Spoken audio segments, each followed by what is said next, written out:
But it's also like it really is that though. Because I can't tell you how many times I've recorded videos for like an hour on end just talking about it, and then like I will hate every minute of it and would never edit a single bit of it, you know, not even post it. I just haven't.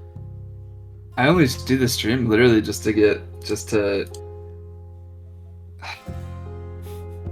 I feel that. See, I do it for different reasons. It's kind of just fun for me. It's content, you know. That's what I wanted to do at the start, and then I was like, nah, I don't really care to keep this up. I'm just gonna do this just to record my shit, because I don't see this as a. It's like, it's a fun hobby, I guess. I would say it's different. That's kind of in my wheelhouse where I see it. Yeah, well, it's more fun because, like, for me, because I'm not putting the prep and the effort into the streaming side of things, I'm putting it into the D&D side of things. I like to see that. And so, like, when I post the videos to YouTube and we get comments of, like, literally, like, the same guy who's commenting every single one, the one who I showed you several of their comments, where this was the person who was asking about our homebrew. But it was literally the comment of, like, you know, literally the party's intrusive thoughts won last session, which is completely true. Except yours didn't win, thank God. I think your intrusive thoughts would have literally damned the party. Bruh. I mean, I wouldn't have done it anyways. That was my thought as me, not as the character. You wanted Birdie to do it. I don't think Freddy would have done it. Actually, would Shade have done it? Would you have done it? Bro, Shade kind of just does whatever he wants. Yeah, no. I mean, I think it was a joke to begin with. Yeah. But yeah, I guess the best way to start this off, because like this is what we're looking at anyways, like the hardness and cure tables and like what we did to create that. Because it was just a question of we wanted Danmachi D&D to be hard as fuck, right? We wanted something to feel gritty, realistic, and just hard. You know what I mean? Yeah. So the durability was literally just me saying, hey, can we just give HP to every item and then like see what that looks like? And then like you added in, but how do items lose durability, right? It was the hardness. Yeah. Which again, because every mental has a different hardness, so it's just based off of like what you attack and what you're attacking with. Which I still think to myself about how leather has a hardness of 1, still baffles me sometimes. Why does leather have a hardness of 1? What? Oh, leather armor? Leather armor, yeah. You never have a leather... I guess you'll have a leather whip, right? Bro, if leather armor didn't have a hardness of 1, that armor would get destroyed immediately. True. But, like, is it not true, though? I guess, like, I've actively had leather armor in my hands before. Like, I've been to a Rin fair. That shit is kind of hard. Kind of ironically feels as hard as wood, though, so it's like... It's pretty legit. It's pretty intense. Yeah. Because like I said, I feel like there's no point for us to go through the numbers unless we're like looking to change something in the document right now. Yeah. Well, I don't think anything is changing with the numbers on that. I did change how, I might change how 2 things work for sake of like unarmored defense, for sake of hardness, because I might change it. I might keep it the same. Because I was looking at how Verdi's looks, and I was just thinking about it. Alright, if you have 17 or 15, let's just say 15, because that's like the baseline armor class. At level 1, you have 1.5. At level 5, you have 3. Yeah. But then with the durable feat, you get 2.5, and then you get 4. You can really just, and that doesn't change until level 9, then you get 7. Yeah. You get to the point where you never have to worry about it, so I might change how durable works. Yeah, I mean... I've changed how the armor works, and the armor just gives you like a 0.5 bonus. Yeah. Durable might just give you also a 0.5 bonus. Yeah. I think, like, when I was, like, sitting down and thinking about like, what Shade has created for his character, though, it's like, his unarmored hardness. It is... When you play Barbarian and Pugilist, you play it for a reason. You don't want to deal with armor. You never want to think about it again. And that's why I was like thinking about like, man, yeah, I could just have HVAC as a Pugilist and never have to worry about buying plate armor because my skin's just so goddamn tough. And then like in this game, it became the thing of like we have a barbarian and a pugilist who are now just fucking yoked, with hardness. Well, they don't have to worry about it. So the whole point of the system isn't really irrelevant to them. Except for like until it is, until you attack a Freya Familia, regular person and just like say, hey, we're going to do this. Yeah, true. What's the hardness for fucking what's his face? What's the hardness for our barbarian character? I want to say it's 2. I actually. Does they have 2? Yeah, I want to say. What's his ace? What's his armor class? Let's say I might pull this. I can actually pull up the document while we're talking, like the actual Danmachi thing. By the way, my monsters that are coming into the next one, just like the goblin and shit, I think I've made them different enough from yours that it honestly, like they're gonna piss some people off. But I like it because I felt like there's a way that I could change it that made sense to me. I think you'll see that pretty quickly. But his AC is 16. His hardness is actually 1.6. It's actually not even 2. Well, it should be be increased now. to 3. It should be increased to 3.2 right now. Damn, that's a huge difference. Well, yeah, because at level 5, your proficiency bonus increases, so you increase it. Yeah. I will say, like, one thing that keeps coming up though is our hardness and durability damage chart you made. Looking at this, because this is actually like the first. This is also this is literally me going back over the document with you because as if it's the first time. Because there is a lot of stuff that we've tweaked, and I will be honest with you, I've not gone back on because I put so much effort into like the mapping and like trying to come up with hard combats for your party that I don't look at the document as often as I should. Yeah. Just being honest. That's also, again, because we've not been past the first floor, and hardness has not mattered, although realistically, thinking about it now, the direwolf and the fucking death dog should have had a hardness of 1. You know? Mm-hmm. It would have made more sense. But like, this is something I've looked at so many times, but it's like when the weapon hardness is down by 1. And you just, oh no, is it the weapon hardness? Yeah, it's literally the weapon hardness. When the weapon hardness is down by 1, you instantly lose so much fucking shit. Higher HR because bigger body. Yeah, basically. Also, what up, Nightwolf? Nightwolf was in the chat. Higher hardness because of bigger body. Because I mean that is what barbarians are though. It's they have higher AC just because they're buffer and bigger and their muscles are more like fucking. That I imagine every hardness is muscular from fucking My Hero Academia. The fucking muscle fibers just fucking going crazy. Oh yeah. I mean, yeah, it does. Like you do start to lose durability really fast. You are right. Yeah, well, I mean, think about the Brody fight for a second. Even though I can't really call it a fight, but again, I do specify that when Brody did hit our barbarian, he lost his complete unarmored hardness. It was gone. Like literally brought down to 0 instantly.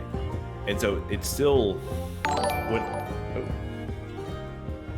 when faced with like hardness, it still mattered. So what was that? What? I heard the sound. I didn't see the sound. So something happened. It's not showing me in my activity feed.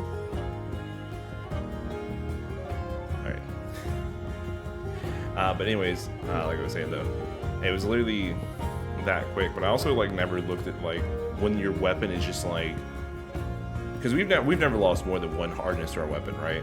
Like none of the party has lost more than 1 hardness in a fight. You've never fought anything with like a significant hardness that mattered.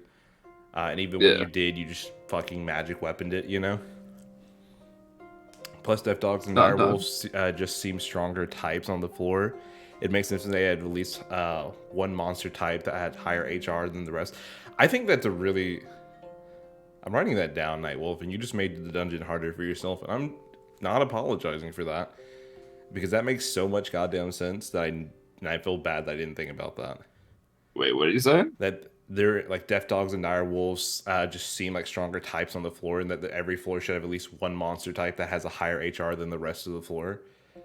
Kind of like how I forget what floor is supposed to be in the actual Danmachi dungeon, that it just has the chance of spawning a fucking floor boss, but like how it says it spawns a floor boss is like it literally has a chance of just spawning a fucking infant tile dragon that's just stronger, as the quote quote floor boss. I think it makes sense if every floor had like a mini floor boss to some degree that could be spawned there. Would also be kind of cool. Like elite monsters unique to each floor. Yeah, that'd be cool. Probably not a minotaur every time because I feel like that unique monster was never meant to be. Because think about, isn't minotaur supposed to be like off of floor 17? Like, am I not wrong about that? Yeah, it's supposed to be really fucking deep. Yeah, so they came up pretty far. But what I was saying though is like looking at the chart, I always looked at it as like, because zero difference is like your damage is divided by 4. That's the base neutral, and you take 1 damage to your weapon. We have not seen it yet where one of our people has a -1 or a 1 difference in the other way towards the weapon, where the weapon just instantly loses 4 fucking durability right away. Like if you what is it? A short sword. I use a short sword as an example. If you take an iron short sword and you fight a monster with hardness 4, you are losing that iron short sword in 1 hit. There is no if and buts. If you fucking hit, it's gone. And that is roll the attack roll, man. That's true. But we've never we haven't seen that yet in 5 sessions, and now I'm looking at the chart even deeper. I really want to see that because I feel like it's gonna be that moment of clarity for like everyone else in the party. Of like, holy shit, this stuff fucking hurts. Like my HP is fine. Like it could literally just be a fucking roly-poly monster, and you go to try to hit it to get it out of your way because it just won't move, but it's not doing damage, and you just lose your weapon.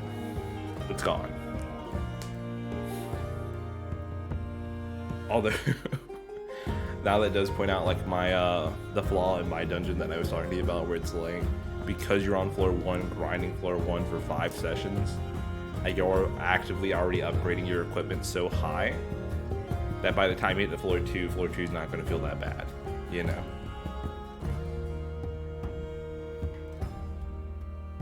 Does that make sense? Yeah, I got you. Gotcha. Man, we talked about the fucking dagger, but can we talk about the club? Can I just get a Quicksilver club, Jordan? A Quicksilver club? Nah. Like, I know the intention of a club is to be strictly wooden, but you have to say that there is definitely like a chance for us to do something crazy. We have to get past floor 1 first. I imagine the oozes would just melt my arrows regardless of HR. I mean, you also have to find a smith that's willing to create an atrocity of a Quicksilver club. That is true. There is not. That's like, hey, bro, could you?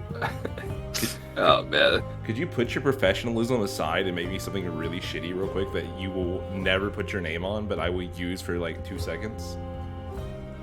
Yeah, it's like, why would I make this weapon? Why don't I just make you a dagger? Can you waste the most valuable resource you have that probably costs more? I think it's another thing that we should point out. I think there should be a base cost for materials, period. Kind of like how in potions. That's literally what I was doing right now. I was actually going to go into the whole sheet and distinguish between D4, 6, 8, 10, and 12. Yeah, because I think it should matter. Yeah. Because I don't think there should be a problem with making a Quicksilver dagger, but at the same time, I don't think the price of the Quicksilver dagger should just be the multiplication is great. I think it works, but I think it needs to be looked at as if you're getting we'll use the example of a great club is 1 gold piece. You know what I mean? A great club is a 10-pound weapon. You know what I mean? That is a big motherfucker. If you go into anywhere and you get a Quicksilver great club, that's fucking bullshit. That is a 10 pounds of Quicksilver that you've just put into this thing. That is so much money that you have not even paid 50 gold for. That is true. It's like a deficit. There should just be a minimum. I feel like there should be a minimum price that if that weapon does not go to that minimum price with the multiplication, it should get a tax. You know what I mean? Get a tax on top of that. Or like you said, no fucking self-respecting blacksmith is making a great club. It could also literally just be a situation where you take the weapon or you take the damage dice of a weapon because people kind of just want to use whatever they want to use. That's true. It's all Take the flavor. damage dice, uh, put it to the side, and then give a base cost. And it could literally be that it could also be that the weapons themselves have a multiplier for, like, oh, this requires this amount of materials, and then in the weapon sheet or in the material sheet, it goes like, this is how much one thing costs, and then it goes into the price of how much it is to manufacture. But then it starts to get a really crunchy. I mean, if you want to make it, there's a way to do it crunchy without going super far into it. Every weapon has a weight. That weight is the poundage of materials in my mind. If you say, like, for example, 2 is a pretty average standard weight, we keep, like, let's say, for example, we know Quicksilver is 5 times multiplier. Let's use that without scrolling all the way down the document so we're not, like, speeding up through it. It's 5 times multiplier for 2 pounds of material. So that multiplier goes up if you're getting a 4-pound mace, that multiplier is now even higher.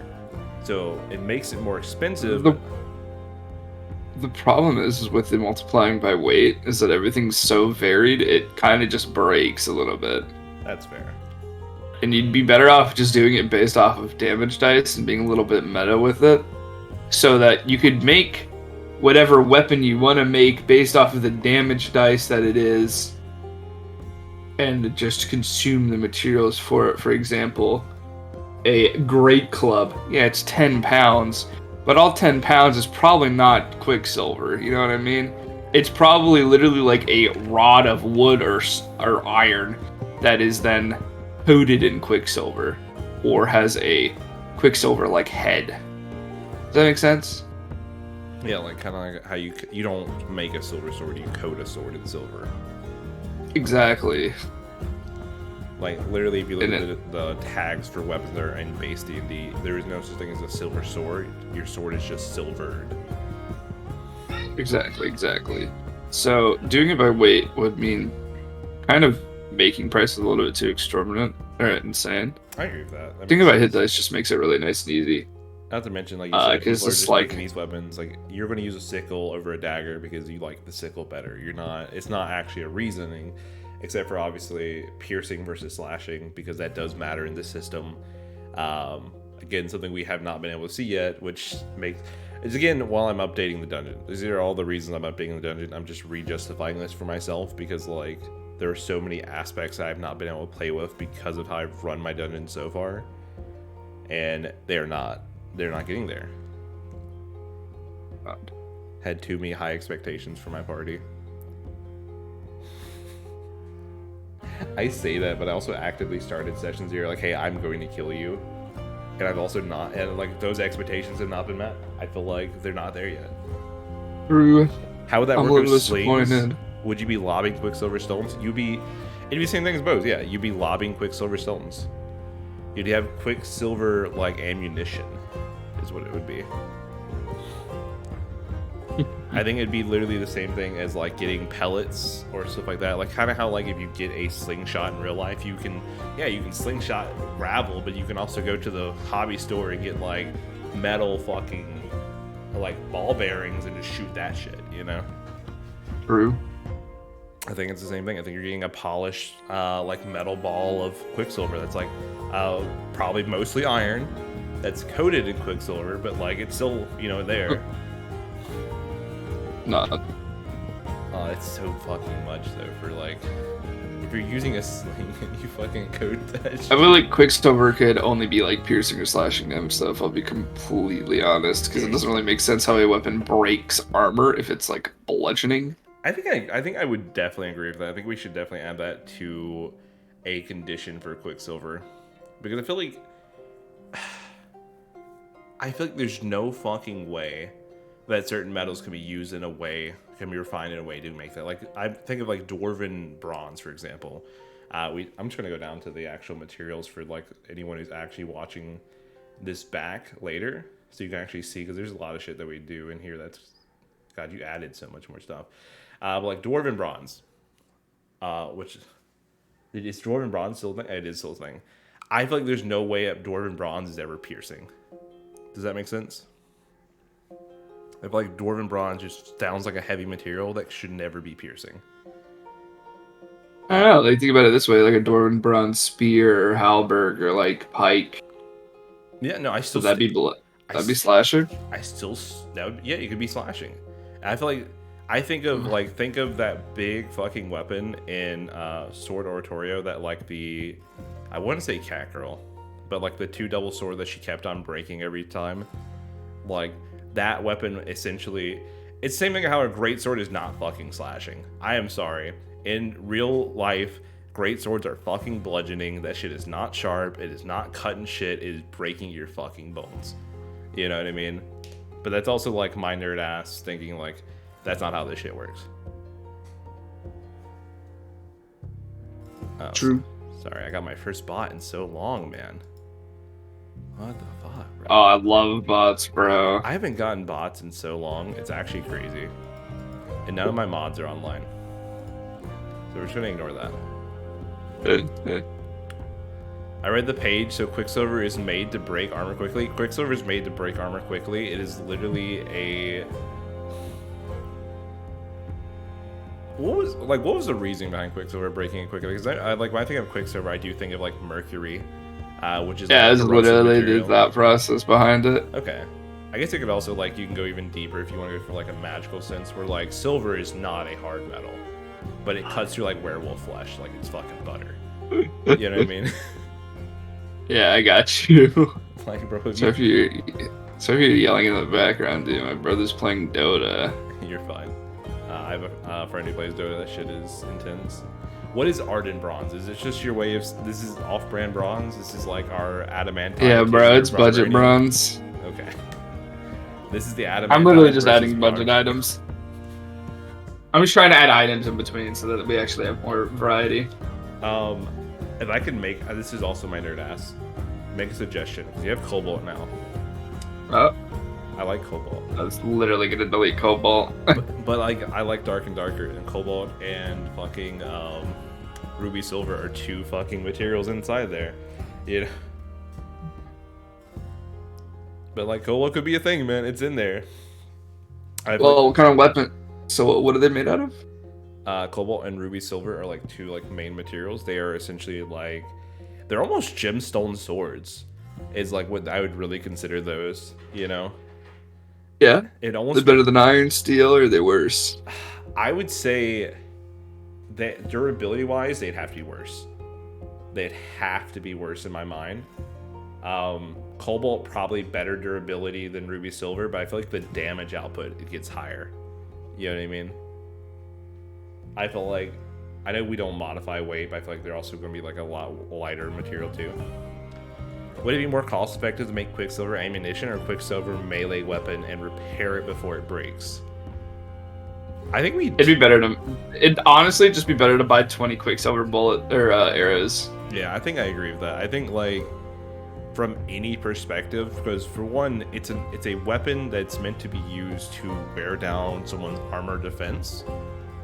And I feel like wearing them down from up close is never going to be a good decision anyways. And like regardless, kind of how we talked about before, if they have a hardness difference of just 1, that shit's breaking. I'm sorry.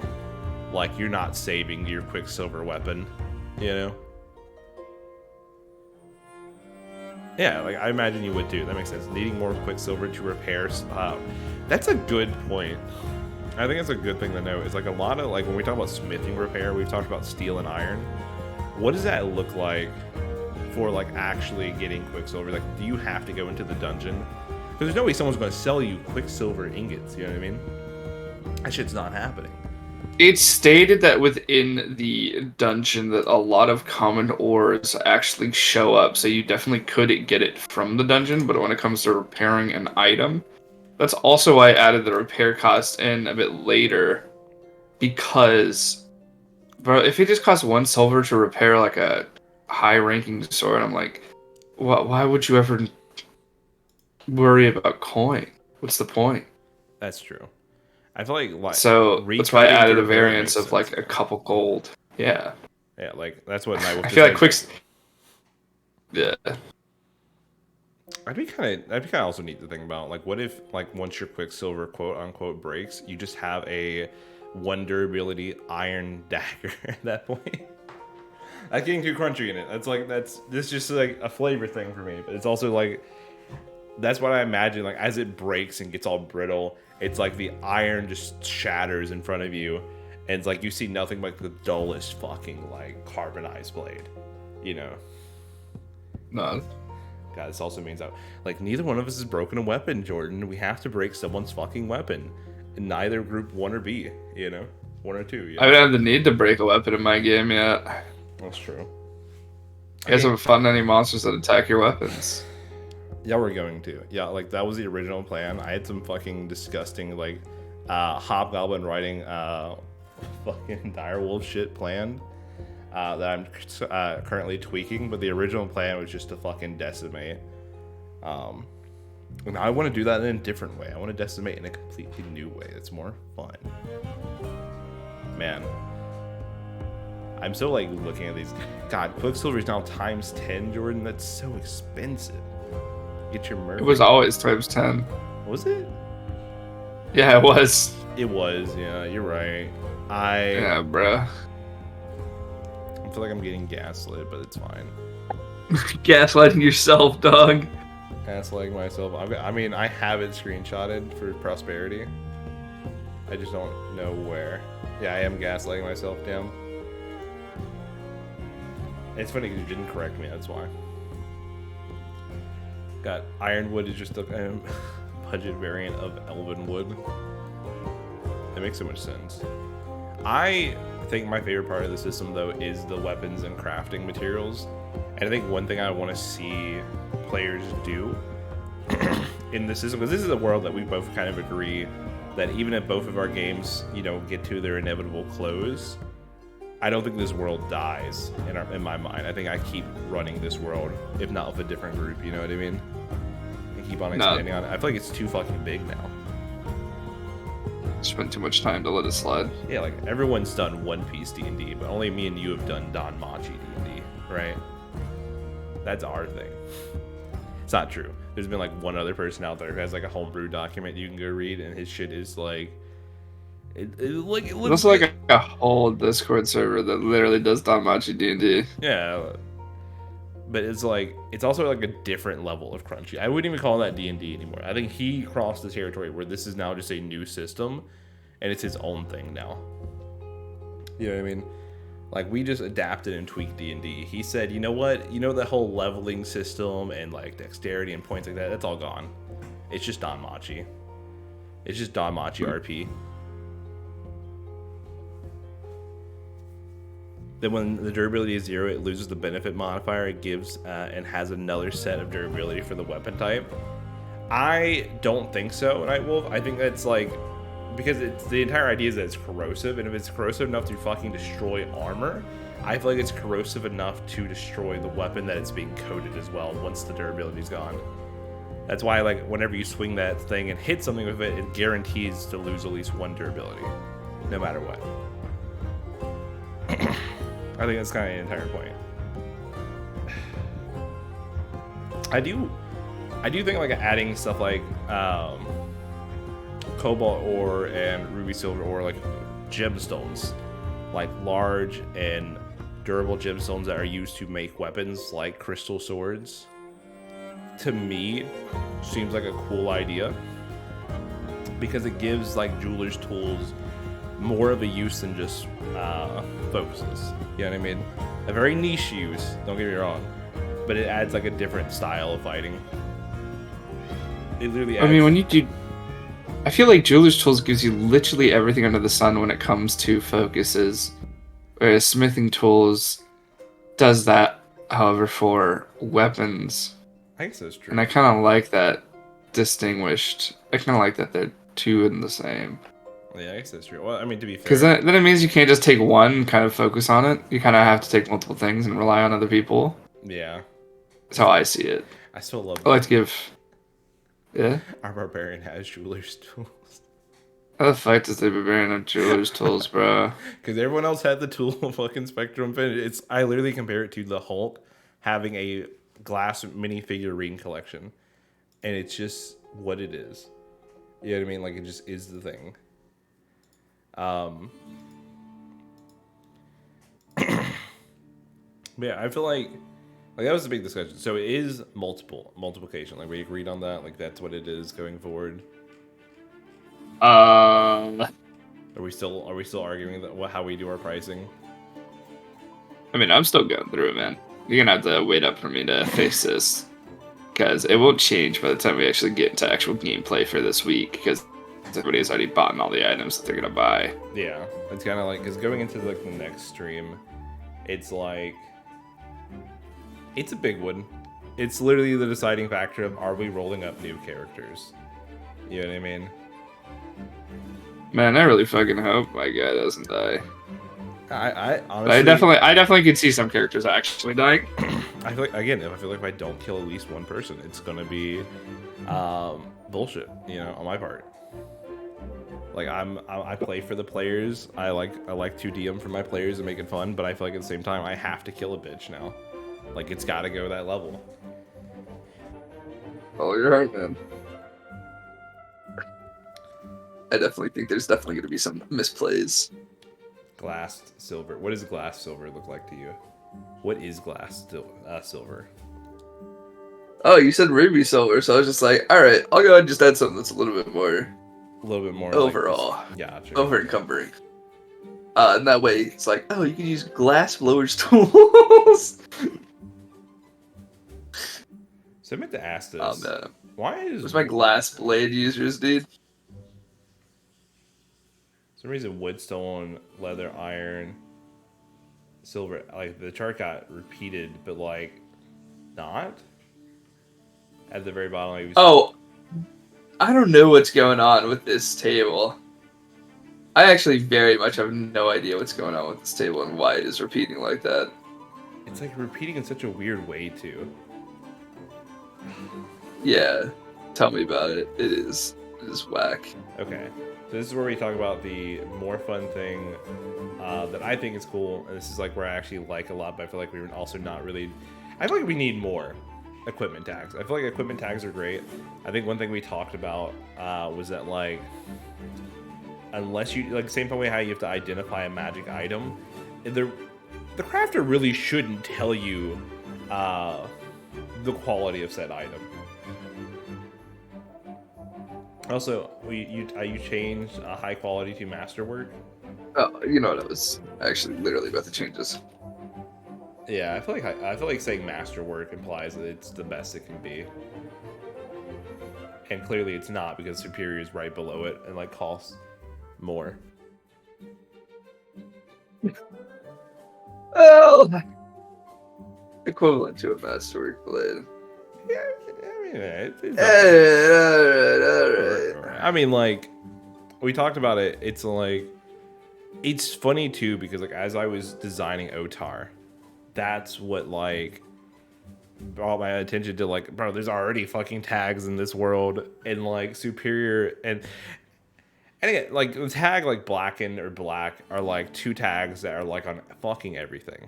Like mithril is considered a black blade. It's a concept from One Piece where like a black blade is considered the ultimate sword. Like, this is a sword not only crafted by the gods but being wielded by the gods. You know what I mean? Like, it's a fucking piece of work. While a black monster is like a blackened creature is like the elite. It's like literally the word they use for elite in Danmachi. Unless you're just talking about the Juggernaut. I bring that up just because, like, Otar sword being the superior blackened blade, or superior blackened sword, which is just what it's called. It's called a superior blackened sword, and that's just like his main fucking weapon. When he's not dual fucking wielding great axes, which makes my art correct, because that is just something he does in the light novels, apparently. Missed the whole combo because of ads. You're fine. We're talking about the high quality versus like other tags that we're adding in. I feel like I want to see more in between. I feel like there needs to be. We talk about no in between high quality and cheap. That makes sense. Yep. Because like the in between is neutral. It's just a normal thing. you know. Mm-hmm. Okay, so this is the real topic I wanted to talk about because we mentioned it, that there are blades in Danmachi that are the equivalent of Durandal. I know you meant durable, so I'm going to look over it and not look at it at all. There are blades that are the equivalent of magic weapons that are, they're like considered unbreakable because they had a mithril blade that grew with them, but it grew with them because of what was inscribed on the blade. So that brings up the attention of almost creating a newer system, not even newer system entirely, but like a third system that can be added to upgrade further. Because I feel like once you get a high quality weapon, you're not going for superior. You're not going for unless you get mithril. You're not really going for a blackened weapon. But I feel like having that extra bit where, like, again, you talk about Jeweler's Tools already has so much stuff, but I feel like this is still something that Jeweler's Tools would be a part of too. Or it'd be like adding in infusions to weapons. Kind of similar to how magic weapons are crafted, but I feel like in a different way where the infusion is being focused on a different item on the blade. Does that make sense? Kind of like, Yeah, I got you. if I was to infuse magic into a crystal ruby and then attach that to the hilt of my blade, it could literally give my blade, it's not going to give the same fucking power output of a magic weapon, or else the whole thing would shatter. But it could do something simple like heating up the tip of the blade to give it more damage, to give it a fiery effect. You know what I mean? That's something that you can still craft, but it's crafted differently. And like, once it like reaches a certain point in its durability, that gem breaks before the weapon breaks. You know what I mean? You can always get reinfused or get that shit fixed. But it's different. Does that make sense? Yeah, I got you. And then just going into another thing, like the whole scribing on this stuff, like, I feel like that, in my mind, is literally like the god's language, like writing in celestial onto a blade to give it power. You know what I mean? Giving, like, siphoning some power from the heavens, if not, which sounds like only gods could do it. You know what I mean? But I think it's also like something that the humans could do as well, but if not worse. Because, I mean, I know you're not giving me fucking a Hestia knife anytime soon. I'm definitely not giving your party a Hestia knife anytime soon. Mostly because Shade would break it. I had to laugh. I feel bad because Shade's actively becoming less and less of a joke character. But he definitely started this campaign as a joke character. And I feel like there's no coming back from being that until you like really earn it. You know what I mean? But he'll come back from it. Man. Equipment quality tags. Okay, so we're doing like specific additive, not multiplicative. Gross. I guess that makes sense though for the equipment tags, like when you're adding in reinforced and you're adding in everything else. Even though it does make it cheaper, I feel like the equipment tags being additive to each other makes sense to me. I still think the material cost doesn't, you know? Because it's like you're paying your cost in materials, not necessarily the quality of the materials. It's the quality of the smithing that matters.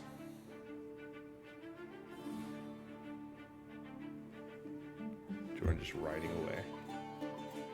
Yeah, I'm just writing a bunch of shit right now. Yeah, that's fair. I'm following your trail. Yeah. I am a little disappointed in how the magic items have already been used so far. I feel like I don't know. I think I did magic items in a cool way when we first introduced like the fucking the Minotaur hammer, because like I feel like it was deserved because you killed your first boss. And not only did you kill your first boss, you rolled the perfect luck check to get the good material from that boss, and then crafted with like a nat 20. It just makes sense, right? Like it made sense for that to become a magic item, especially because who was crafting that shit? I thought it was so funny too at the time. I was like, okay, he wants a big hammer. I understand this whole conversation, but I also like love how no one even had in their mind that this could become a magic item, you know. And so that was my See, way. I was in the mindset. That's why I talked to you about it last time. I think the option should be there of, do you want it to be a magic item, or do you want this to be a normal weapon that you can still use? Yeah. So that you have that choice of like, do I want this powerful magic item, or do I want this like really good weapon that could like carry us as well? True.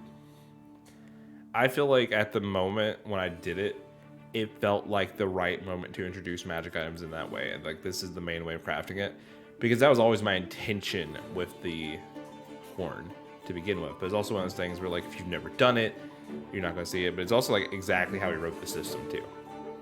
Like word for word, if you read through like how magic items are crafted, it's literally specific materials or drops found only within the dungeon, making them quite a commodity among smiths. In some rare situations, an item drop could even be a magical item, though this is highly unlikely. Which I think now that I'm rereading this, I read it a little bit differently, but it's still in my mind.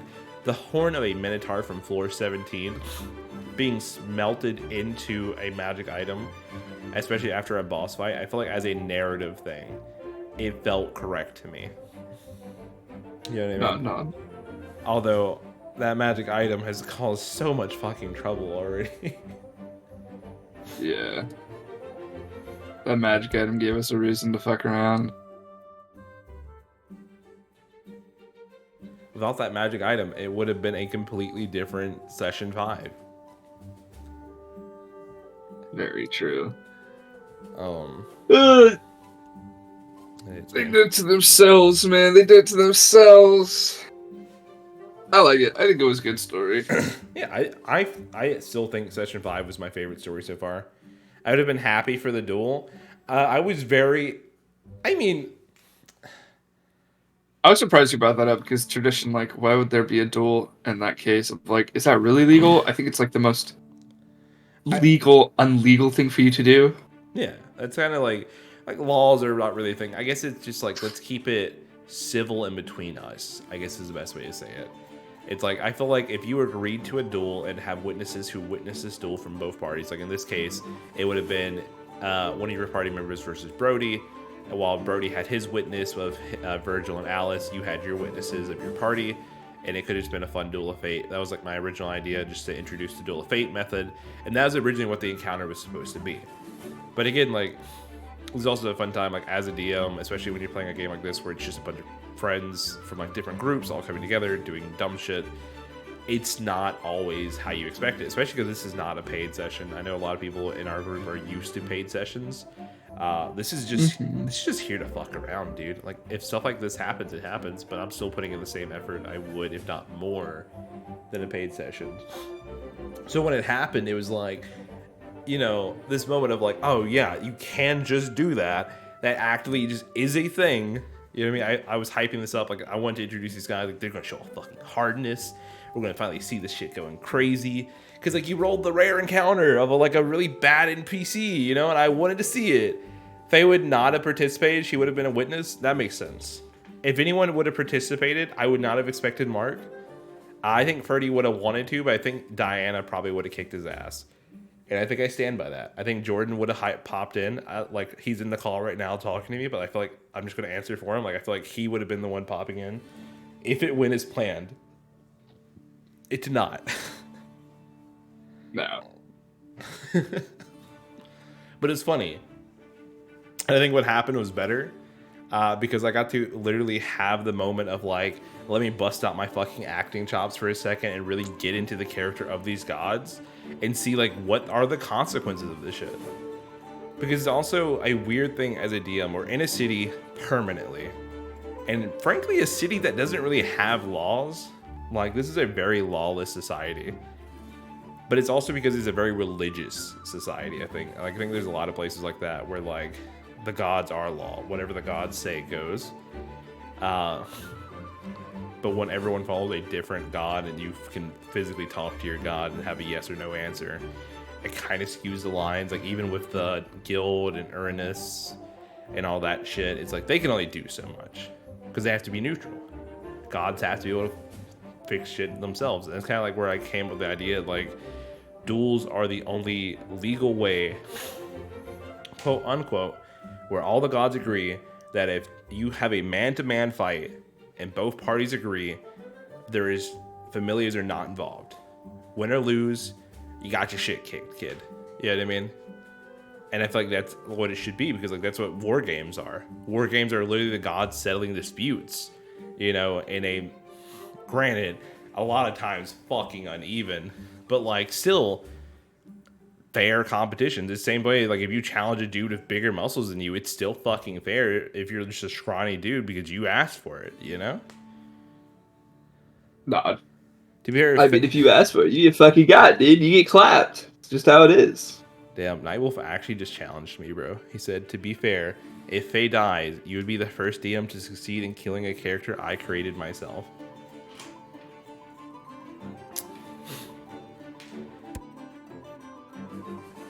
Alright, so Faye's gonna die.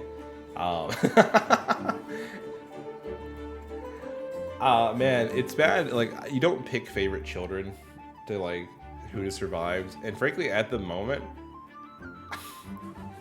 I both want none of the party to die in this next encounter, but I also want all of the party to die. You know what I mean?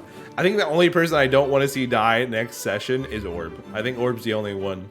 I think Orb's the only one I want to live. Nod.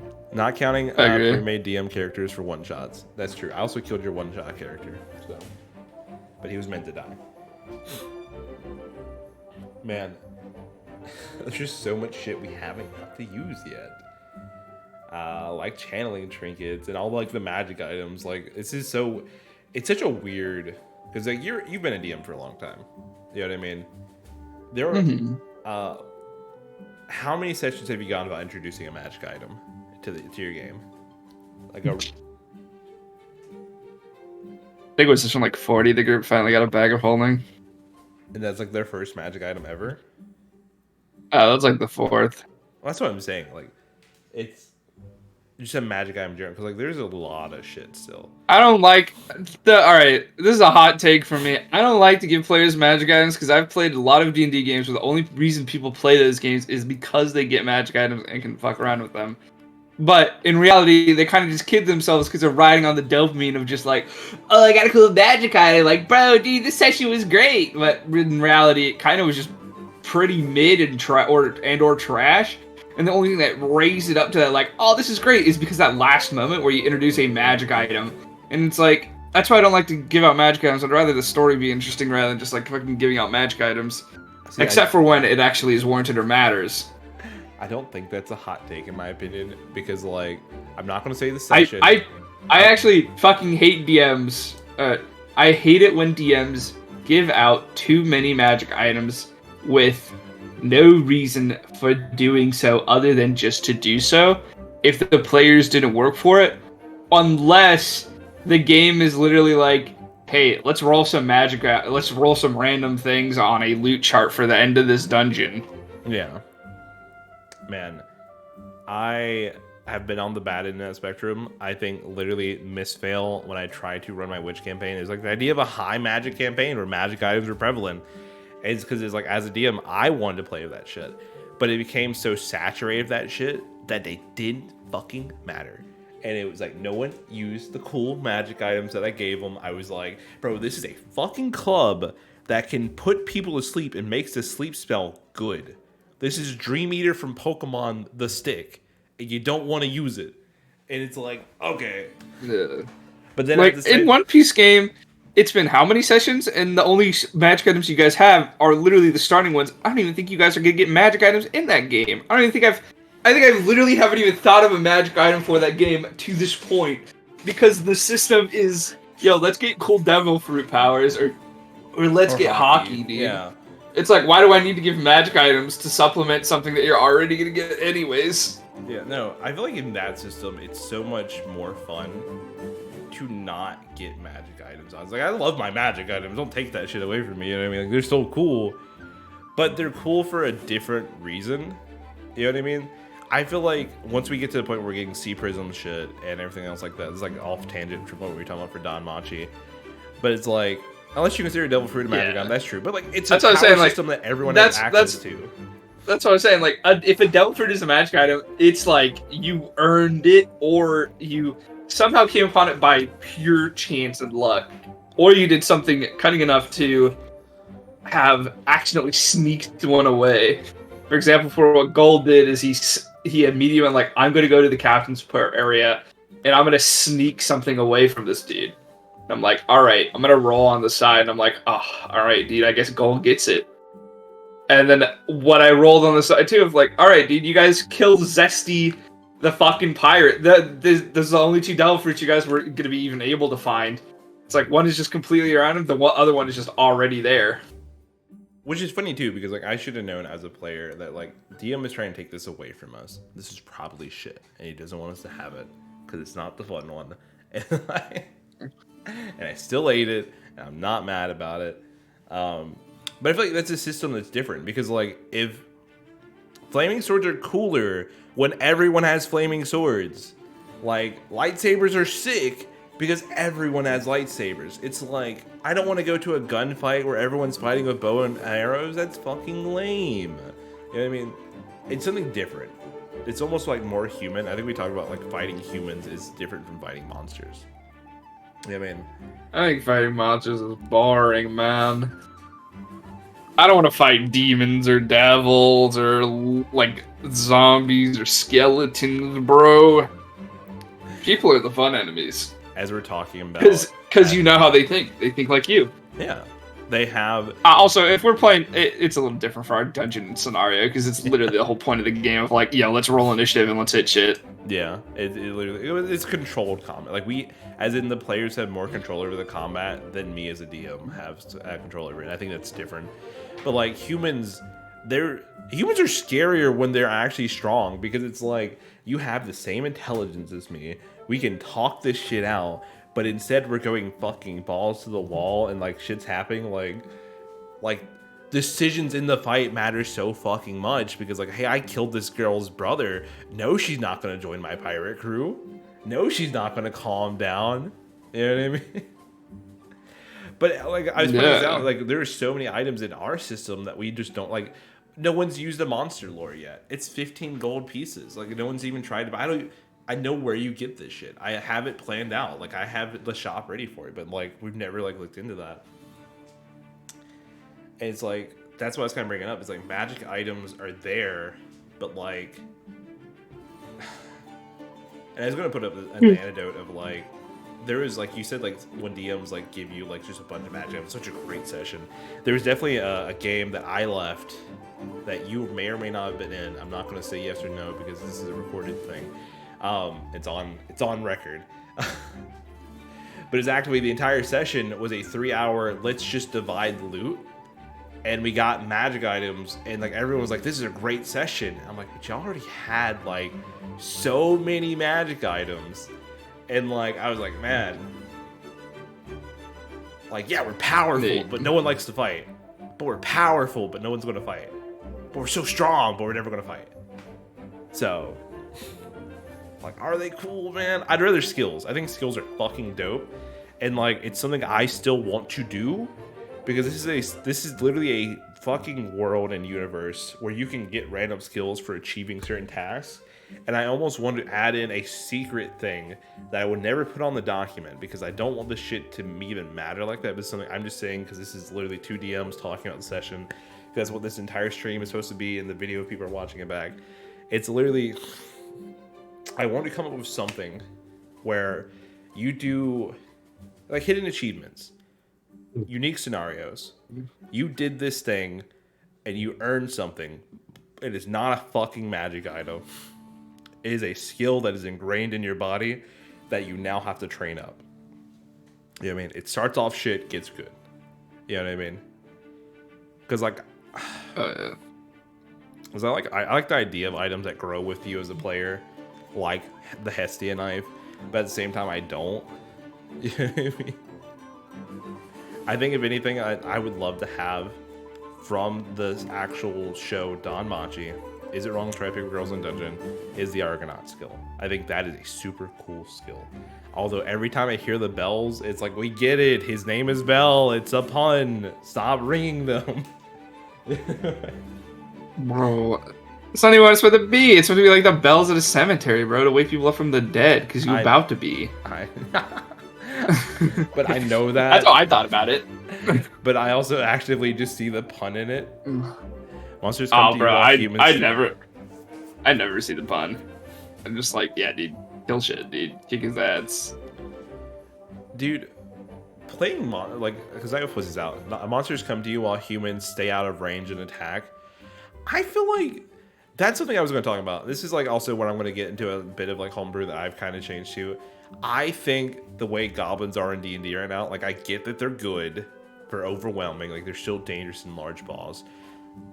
I think pack tactics is a good ability, but I think it's not the right ability for goblins. And I was working on an idea for an ability for goblins that makes sense to me. And I think it's literally just like goblins are confident motherfuckers when there are at least 3 of them nearby. You know what I mean? That they just can be arguably stronger in packs and do more damage, if not just by a little bit, when there's at least 2 other goblins in a certain range of that goblin. Kind of like hyping them up, you know? Like, yeah, I'm fine to keep fighting as long as my friend's here, you know? Exactly. Because, like, yes, monsters are not people. They do not fully understand what we are saying and how we think. But I'm going to be honest, if I see 20 goblins slain in one hit, and I'm the only goblin left standing, bro, I'm not standing in front of you to try to fight that. You know what I mean? Like, I think there are some shows that just do that shit really well, where, like, goblins will literally just piss themselves and fucking lay on the ground. Maybe make Goblin Slayer type goblins to kind of get more crafty, more battles they survive. Oh, I don't even want... God, Goblin Slayer goblins actually kind of terrify me to think about, because they really do just lay like some fucking traps. But you don't see that. You don't see that in the right. Not a lot.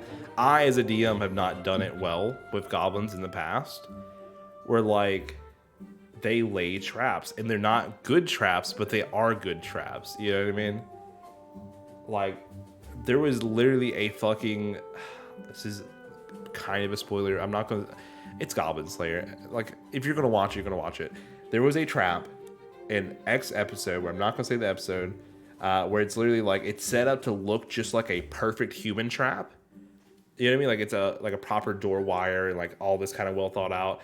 And one of the people was like, they're just goblins, you're not gonna do that. And they didn't. But when you open it, it's like a fucking water bucket trap that just drops a pan and makes noise, but it was made to look like it was a sophisticated trap. And I'm like, they mimicked what they saw from humans to make humans think it was a trap to make noise.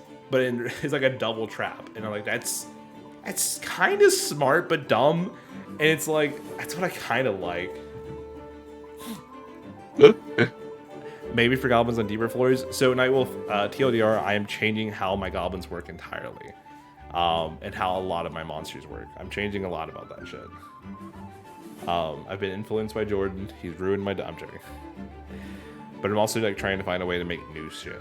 I want to make better monsters for D&D. But I don't know how to do it, so I'm doing it my way instead. Because I'm not going to look up how to do it. That's lame. God.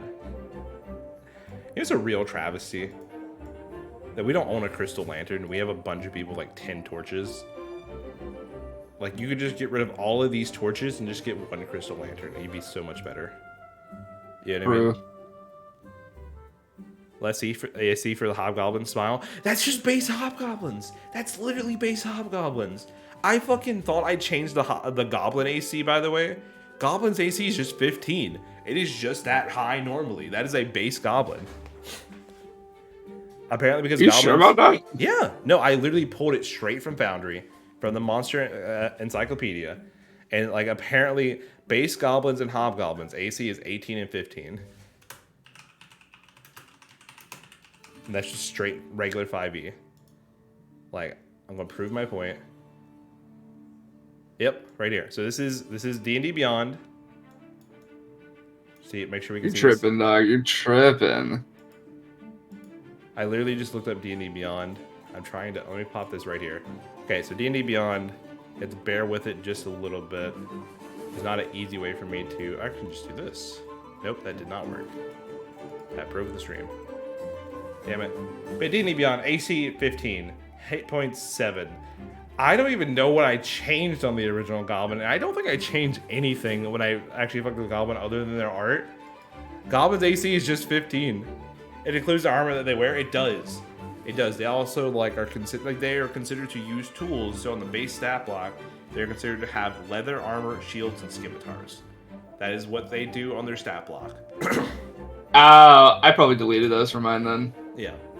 But that is base thing. While hobgoblins, if you ever seen the image of a hobgoblin, they are always depicted wearing some fucking scale mail plate looking shit. They're always regal and shit. I never understand why. I like my art for hobgoblins until that makes more sense. They're just lankier, bigger goblins. Making them smart is too much work. I feel like that is wrong. I'm gonna stick to that shit. Another huge thing is our tool system. Tools in D&D, base D&D, fucking suck, and that's my opinion. Because playing this game has made me actually appreciate tools, and I almost wish that D&D, whatever D&D is doing now for that whole Dungeons and Dragons 1, that it makes tools better. I hope it makes tools better. Because let's be honest. Outside of lockpicks, what is a better tool to take for your D&D character that you're taking over anything else? Because everyone takes smithing tools, but who actually uses smithing tools in a normal D&D campaign? You know what I mean? I have played so many crunchy D&D DMs, and I'd say oh, well, I'm a dude in heavy armor who likes to make my own shit. I'm a literal cleric of the forge, baby. And I've never forged a single thing with that cleric of the forge. So, because every time I ask, he's well, you're in the combat area, you don't have time to do that. I'm okay. People want to roleplay as blacksmiths? Yeah, exactly. But you never smith, though. That's the thing. What are you smithing? Literally the most I've smithed in D&D is a dagger. And that was a fucking 18. And that was never my intention, but apparently it's all the materials I had at the time. Or literally, you can take a point of what I'm doing with Brew and the other game of smithing is just a lot more than you just bang your hammer against an anvil. It's a lot of planning in the process because you kind of don't just do it at the start. It's a whole process. You look all right, dude, you're gonna roll a couple checks. First check, it's gonna be to do blueprints because if you can't get past this stage, you're just gonna not really create anything. Because I would like to think if you're choosing to use materials, you have the intelligence to know all right, this is going to be shit. It's all right, I need to spend more time on the writing boards for this, or on the drawing boards. Yeah. Check 2 is all right, you have your materials, you figured out what you're going to make. Let's say you're trying to make a long sword. It's all right, check 2 to mold out materials in order to get to the shape you want. Check 3 in order to get all of your materials put to a point where it is finally finished, and then check 4 is literally just all right, let's do all the sharpening and beauty work on this weapon, and it's now all right, 4 checks for this average of let's say oh, you got 25 to blueprints, oh, this is gonna be great. 20 to normal check, you got a 21 for your or 21 a 20 for your material check, 21 for your actual molding check, and then let's say an 18 for your check to make sure this thing all looks good. It's your average is so high. You're sitting at an average of 20. It's all right, this is a beautiful blade. Yeah.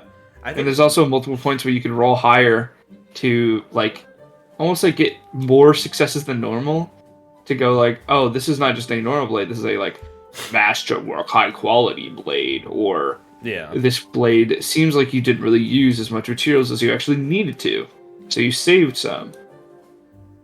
And I feel that's something too that I agree with that. I think that's a good way to do it.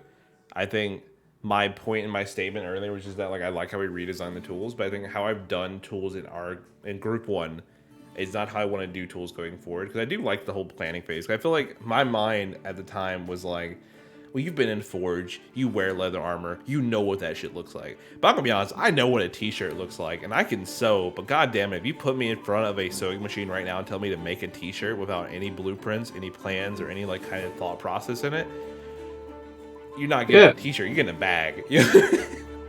Bro. And like you that's it. You write down what you're gonna make, you don't just make it. I think that makes sense. I think it also like adds in, because like right now, I feel like we're spending too many. I feel like we're almost spending too much time in the dungeon currently in my current system.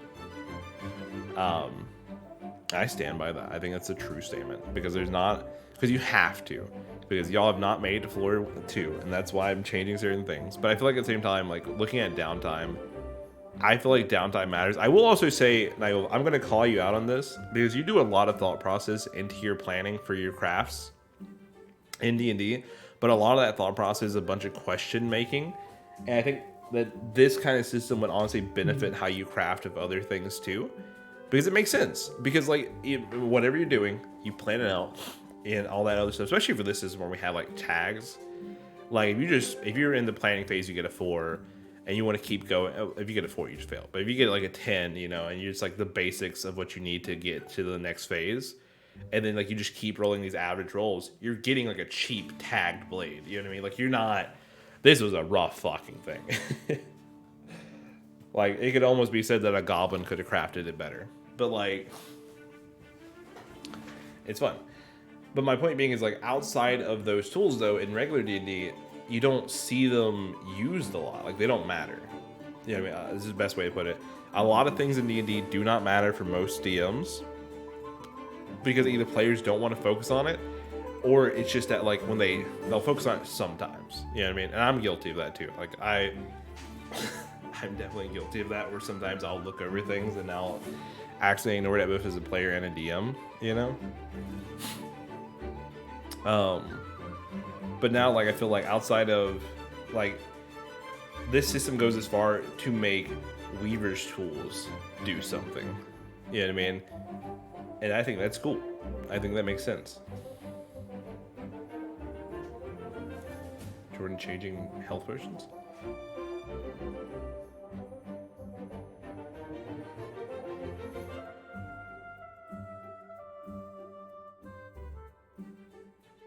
Oh yeah, adding the unarmored durability.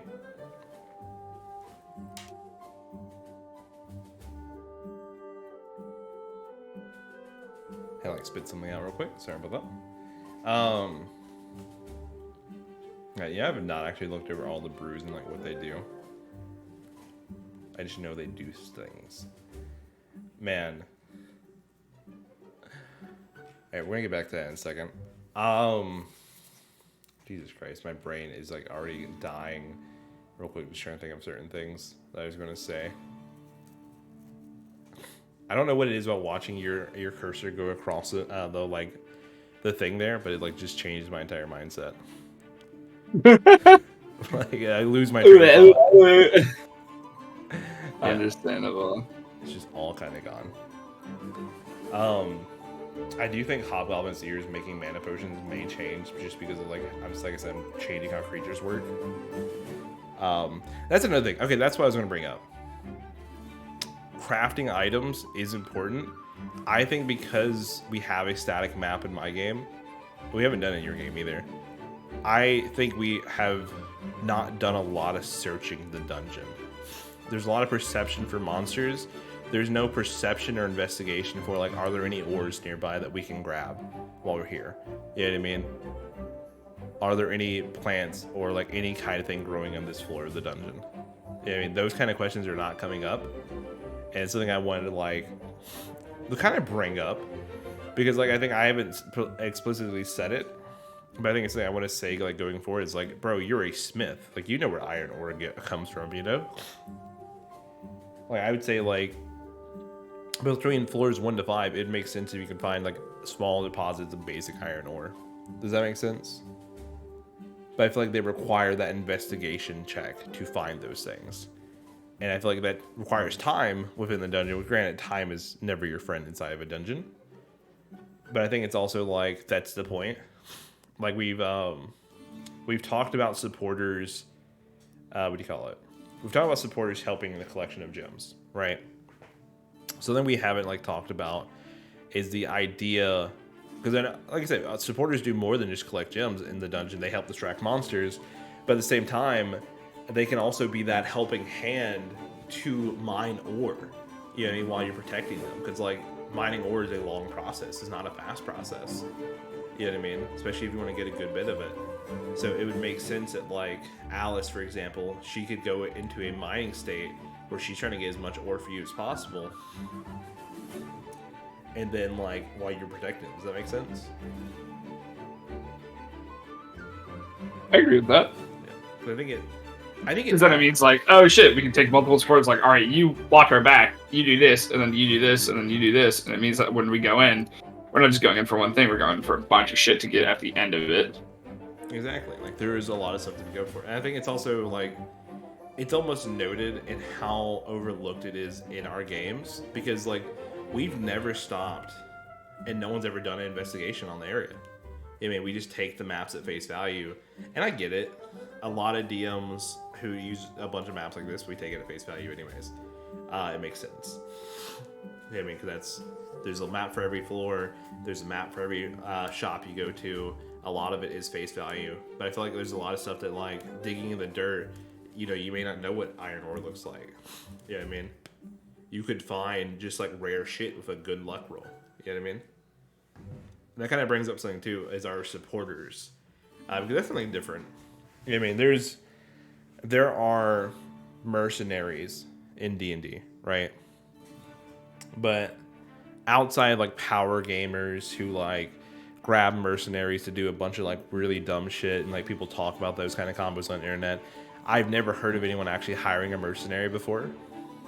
But that's like our most intrinsic part of our session. Was Alice a utility or combat supporter? Alice is a combat supporter. I literally would hire mercenaries all the time, but I know people don't want to do that. It's just more NPCs to play with, guys. Come on, just kill them. But I also don't get like the whole like apprehension to it. I get it from like a DM perspective if you're not expecting it. But this is also like this is a literal campaign where mercenaries are huge. They are supporters, they do a lot of stuff for us, but it's also, we've talked about before, we're still working on what they do for the party. You know what I mean? True. Because as you said it, like, session 1, Alice felt like shit. She felt like she didn't do anything. When she did do something, it was like my conscience stepping in to save Shade a couple times, you know, or like not wanting the party to fully die to some dumb shit. It wasn't really like made out. And like the prices didn't make sense. And like now we have somewhat of a kind of abstract, but it's there, pricing scale, right? Like A, B, C, D class adventures. They cost a little bit more than they originally did in session 1, but they have a set price. You know, it's there for a reason. Which is really crazy the more I think about it, because like 25 gold, it's like establishing what is the wealth disparity in the city, right? Because we made the joke of like the waitress getting a tip of 1 gold coin, and like that felt like, you know, that's her week of pay. It was like a joke, you know. And granted, minimum wage may just be a gold coin. And this is just me thinking about like your Enigma Atlas game, where it feels like copper and silver matter a lot. And I think that's something that you don't see a lot in D&D, and it's something that we definitely don't see in this game. So it always makes me think about like our supporters who are making this $25 per dungeon run, you know, 25 gold per dungeon run. Like, it's a lot of gold. You know what I mean? It's different. We're in a situation where we are actively diving into a place where we are risking lives in order to get coin, and it has to be worth more than the just normal standard people that actually want to do it. But it's also like the main deal that people do as well. So yeah, like it's hazard pay, you know. It's literally like there would be nothing in Arario if it wasn't for the dungeon, I think, because like it's a desert, but it's like the whole entire economy is based off of the adventures. Because like, and on top of that, the entire infrastructure is dependent on adventurers. Because without magic stones, you can't get you can't get utilities, you can't get lighting, you can't get plumbing, you can't get refrigeration, which sound like just really basic things, but like those are like super fucking important. Like this is not a super medieval setting. Like we're not sleeping on hay. I mean, that's because of adventurers, because we have those people going in and doing those things. And so having the supporters who are people that guarantee that these things get out at a more frequent level, like that's a big job, especially when there's people who actively can't adventure solo. You know what I mean? True. Like it's a good society. I feel like having combat pay for that makes sense. But I think also like we talked about like the abilities that some of these supporters have. Like there are some really good supporters, but we've also broken up into like combat, specialty, and utility. And we use Alice, for example. Alice's main ability is literally just you have advantage on your next attack against this enemy, or the person who attacks this enemy next, because she's distracting them. And it felt good, because it means like every turn, like we're not skipping her turn, she's not waiting in the background. It is a good ability. Yeah, it's a very good ability. It's a very good base ability for a D-rank adventurer, but there are some that are just fucking wild. You know what I mean? There are just crazy ones out there. Like, there are some that can literally increase your luck to 50% on drop rates, and that is just, it makes a world of difference. And it's something that we played around a lot with too, because like there's a lot of fun ones. I bring that up because like it's something that we don't really. Are there clouds now on our game, Jordan? Yeah, I added them earlier. What the fuck? That's so cool. That's so trippy. I like went to the game screen, just kind of explain, and there are now floating clouds. I guess you'll see that next time. For people who are watching the stream right now, just kind of chilling. But like, I'll bring up a supporter real quick. I'm just gonna let's pick a utility one because we haven't seen a lot of utility ones. Let's someone who's probably going to be outdated now in my new system, Chamber Krim. You know, he's a weaker boy. He's a C rank adventurer, utility, so he's 50 gold, no cut. And when no cut means like they're not taking a cut of the profit. Very basic. But his main ability, because the entire point of like utility versus combat do actions in combat, utility do actions out of combat. His main abilities are like he can increase the drop rate of a monster by 35%. Literally, he just picks the monster based on your suggestion, and like boom, you fought the Minotaur. Well, now you have to roll a 35 instead of now you have to roll a 50 or below instead of a 15 or below. And then has like the action of gifts that keep on giving. When Criminal locks the lock, he can basically apply a sort of inspiration die to someone. You know, we saw Terry's utility. Terry's combat. So again, Terry does stuff out of combat or in combat that matter more. He gives inspiration during combat, and I think that's a huge thing. There's a lot of a lot of supporters who are like it's literally equal combat and utility on the chart. But they're there. They're fun. They're really good adventurers. I think it's a really fun system. It's something that we can, as DMs, create really like cool abilities that aid the party or hinder the party, because there are definitely some supporters that are better than others. But still that thing of like balancing it. Like you talked about in yours, because you're still using a very similar approach. You know, like you have Grinny Smiles, right? I want to say Ginny Smiles. And that's like your party's main supporter in group 2. I'm in that party as well as a player. Just for context, again, because this is a recorded thing for people to watch back later. Jordan is co-wrote and wrote most of this document where a lot of our homebrew is coming from that we're talking about right now. Well, I've been like the map guy and token guy, coming up with like a lot of the personality for the characters.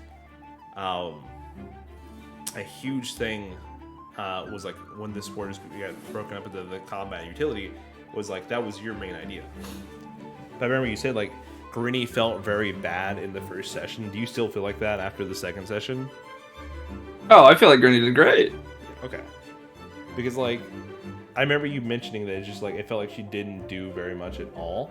And like her turns felt very like I would say wasted. You know what I mean? Although now there is this added thing too that like protecting a supporter is so important, and now I'm playing a character who actively is not here to protect the team. He's Bro, dude, you are so lucky. I missed like 5 fucking attacks against Granny, man.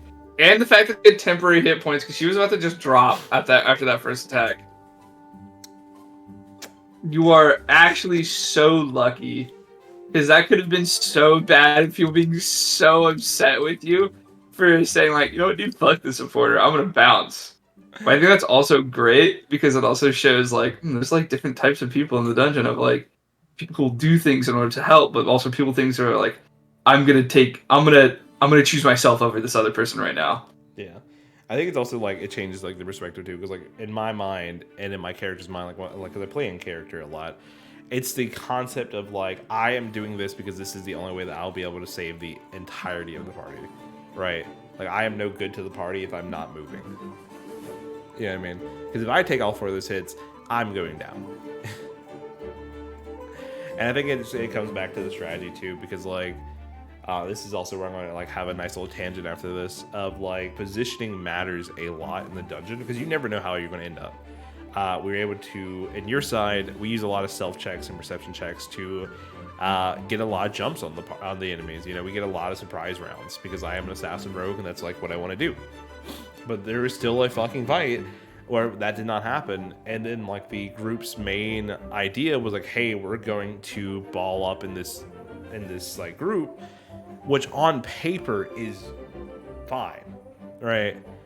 But it's the issue of in a 4-person campaign with a supporter, and your idea is to ball up around the supporter. The positioning literally had one clear open gap. I'm going to be honest. And they left Granny in that open gap.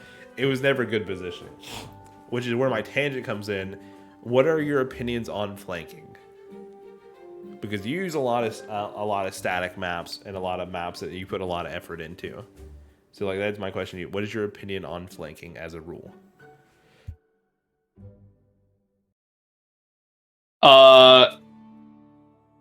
I like flanking. Well, if you do flank, I mean, flanking only matters to the small fry right now. Because, like, I mean, they already get flanking, don't they? I think the kobolds and the goblins all already get pack tactics. Goblins do not get pack tactics. They get nimble escape. I think my goblins may have pack tactics. I'm not exactly sure. You guys have only encountered them once, and when you did, they just instantly died. It's a good ability. It makes sense for goblins to have some kind of benefit from being near each other. See, mine is different. We've already established that I don't do pack tactics for goblins. I do like the confidence boost for my goblins, but it's a good ability.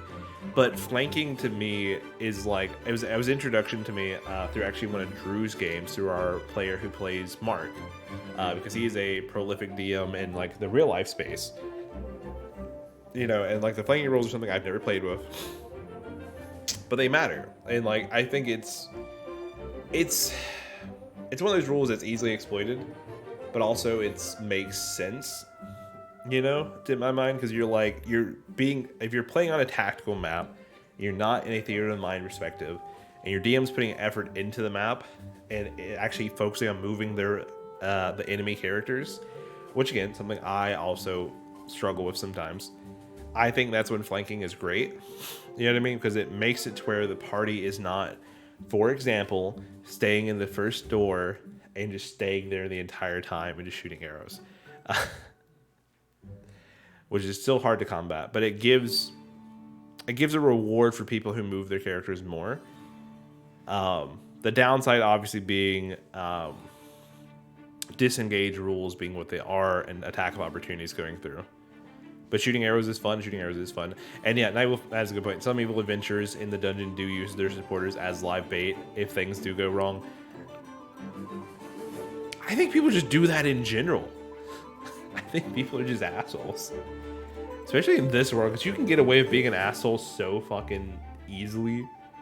I say that, but the first time that you encountered 2 assholes, you literally, for lack of a better term, made them fucking pucker real fucking quick. Jesus Christ, they were on the ground.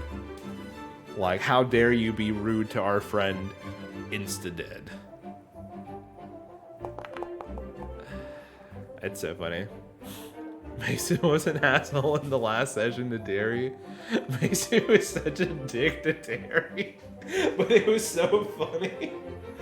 And me personally, I hate saying what a character's personality is before I play that character. Like, when I write character traits, I put a lot of effort into those things, but at the same time, they may just all go out the fucking window, you know, right until I actually use the voice.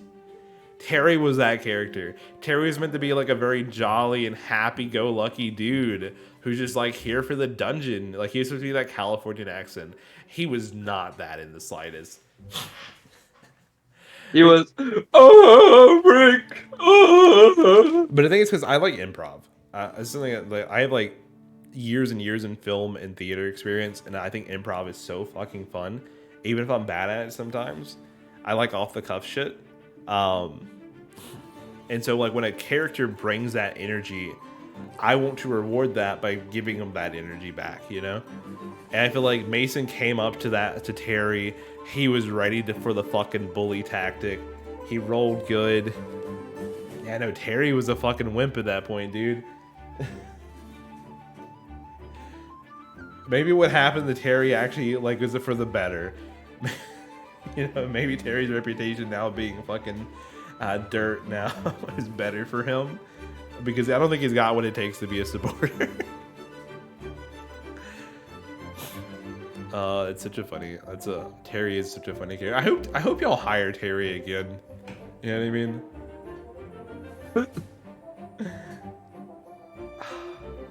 Like, man, the strategy right now is just to keep hiring Alice, and I know it is. He also got 50 gold over. He really did get 50 gold for almost free, didn't like? Okay, it cost him his reputation. All right, so he's gonna be a little bit. He has to be a little bit selective. I mean, we gave him 50 gold to get out of town with. That's kind of what we did.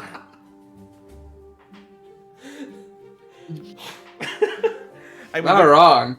There is something to be said in a world where adventurers can just use supporters as like bait to survive themselves. Like, a supporter dying makes like your reputation's kind of shit at that point, but like it was probably shit to begin with. It kind of says something to the line of like, man, like that's probably why prices are so goddamn high, because like it's just the risk of like adventures just cucking them. Fuck the monsters, dude. But it says something to the character of a man who actively knows your party's reputation, because who doesn't know your party's reputation by that point, right? Like, it's not a good reputation. It's kind of a mixed reputation. And just saying like, yeah, I'll come with you and pay and accept half the pay for this job. That makes sense. You know? Actively, that's the right decision. Like, like I was saying, I kind of hope that y'all eventually do play with the other supporters, because there's some fucking good ones in there. Although with the current war arc, Alice is getting an upgrade, and Alice is kind of now like she might just become fucking B rank. I'm gonna be honest. If y'all win this, she's becoming B rank in my mind, because that's just a reputation boost, you know. That's a supporter that beat the Freya Familia. Like, that's kind of fucking big. God. Imagine that it would be a struggle to hire a new supporter if they all know that a supporter died when adventuring with you. I would not be against giving her that cut of the profit. Yeah, that's literally would be just a cut of the profits. But it's also like the thing of, I think a supporter dying with you, I don't think is as bad as you think it would be. I think it'd be like, if it's 1, you know, it's bad. If it's 2, it's questionable. If it's 3, it's a fucking. If it's 3, you're setting a pattern. And at that point, it's kind of bad. I feel like if anything, it should be, because we talk about the reputation system, we haven't implemented it yet. I almost would say that your experience would get more expensive in the city because of your reputation. You know what I mean? It's like, in my mind. It's just me thinking about like what happens going forward, especially if you lose and live. Losing and living is still technically an option. But like, what happens if you lose and live? You know what I mean? Like, I feel like no supporter is gonna work with you again for like a long time. You have to earn that shit back.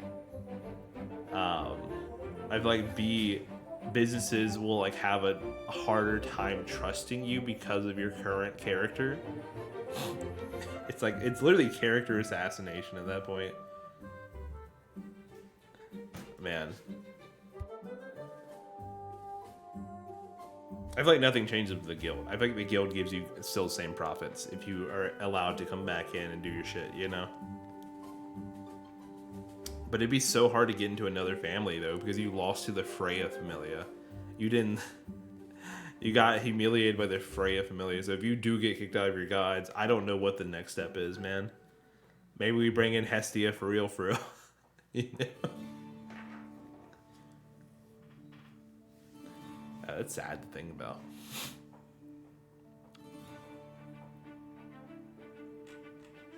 I think Faye would probably leave the city and try to make a living elsewhere with her inner demons unchecked. I think that makes sense. I think I think losing is equal to the same as TPK for a lot of people. Like, there's still avenues, but then like it's like we've changed the game at that point. Jordan, Wow, what are you doing? I'm writing all the alchemical stuff real quick. Oh, gotcha. I know you were typing something, but I'm also not in the document. I'm not in the document, but I'm not where you're at in the document.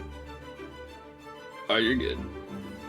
Man, also, I love that, like, the background I'm currently using for this, by the way, for those who are curious about that, because it's something I just wanted to show.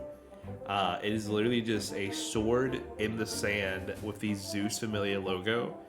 And I saw this as, like, a backdrop, and I thought this was really fucking cool. Because literally it's sand with mountains around it. Like, bro, this is literally my Aurario.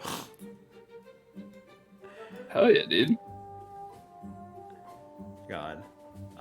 It's funny, too, because, like, something, too, that, like, it's going to have to be discussed for people who are watching it as well, is that, like, you know, going into the next fight, you've been given a level that you don't deserve. We've accepted that. We all know that. It was literally a gods are watching kind of moment, and they want you to succeed. And you've also given, like, rewards. I say rewards. Rewards is not the best way to say it. You've been given funding. You've been given sponsorship from gods, you know? And, like, one of those two is, like, you know, is from Taka, you got some high-quality bladed weapons. Hephaestus gave some high-quality armor.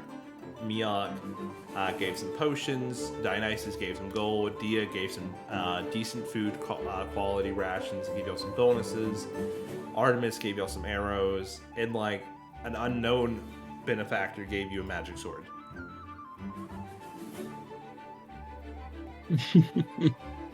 Ads again, subscribe. See you in 90 cents. Man, Get destroyed. Get destroyed if only there was Prime that everyone has, because no one wants to wait on shipping. Everyone's got their dad. I have my dad's Prime. I literally use this subscribe to Jordan every month. It's great. I got my own Prime. See, I don't really subscribe. I haven't subscribed in a hot minute because I kind of just forget to. yeah. I've done Twitch for so long that I try not to. I do. Another thing, I like the whole focus system that we're currently doing, because focus is actually, it matters which focus you choose. It's not just a flavor thing. I think that's what I like about this entire system that we've created, is it's not a flavor thing. You know what I mean? It actively matters.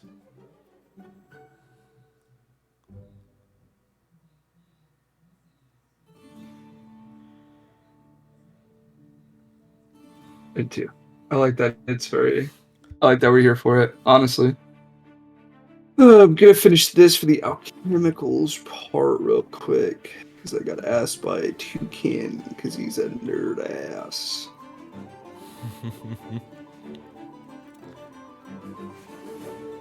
Man, I think it's another thing. Welcome back, Nightwolf. I think this is one thing I want to like point out when we're talking about the alchemical stuff. It's something I actually don't like personally so far. Making basic potions is one thing. I feel like buying the ingredients for a haste potion shouldn't be a thing. I feel like that shit, like we're in a dungeon, and it's also me going back to like, I want you as a group to be able to explore the dungeon and find more shit and find the materials to make these things. That's kind of thing. I want you to find the materials through like investigation, through asking those questions. But I also feel like an expensive potion like that, like yeah, potion shops would have those materials, but they'd be rarer materials. And who, like, if you're a coffee shop and you have a limited amount of the most expensive coffee in the world that sells for like $20 a cup, why would you sell someone the bag of beans that you're using to make that coffee that costs you $5 for $5? You know what I mean? That's just me. It makes no sense, right? You're not getting a profit then. You're actively just getting money back equally, and that's like, it's bad business. And I feel like it makes sense for mana potions and basic health potions. I don't think it makes sense to buy the materials for like haste potions. You know what I mean? Yeah, because you kind of just, you know, what's the point of selling this shit to you if you're just gonna kind of make it yourself? So it's like, so you want us to give you the way to make something at a cheaper price so that we lose out on it. That's what I was saying to Shane when he was like proposing the idea. I was like, yeah, it probably would work, but you'd have to be really sparse with it, because if you start doing that, like people catch on real quick and they'll probably, you know, break your knee caps or like go like, we're not buying from you anymore. Especially like you're reselling too, and like that's a huge thing. Like if you're buying the materials from a shop who then resell the stuff, that's kind of shit, bro. Now if it's the concept of like you're doing that to work for the party's benefit, and it's someone that you like, it's a shop that you're like there upcharge for the cost of materials for the potion to make it cheaper to search for them in the dungeon, I think that's something. I think it's just still, I think it goes to reputation, like how are you perceived within the city, because if you're just going to resell this shit, like they're going to find out. There's no way they're not going to find out. I feel like upcharging still doesn't make sense for certain things. Like, if this potion is made from the rarest fucking flower on the top of the hill that only blooms every 6 months, there is not a fucking way that I'm selling you this, dude. I'm going to make it into a potion because I'm a crafter. Because it's also a thing from like a crafter perspective. Is like, how renowned of a crafter are you of potions when you're buying these materials too? It's like another thing. There's a lot of stuff that factors into it. And this is where it's like the lines are blurred. And like as a DM for this game, that's where a lot of stuff is. Like we have a lot of hard tables and a lot of hard facts and knowledge that are easily trackable and people can keep up with. There are some things that I feel like are just intangible and stuff that doesn't need to be written down, like the unwritten rules of society. My nose is completely stopped up right now.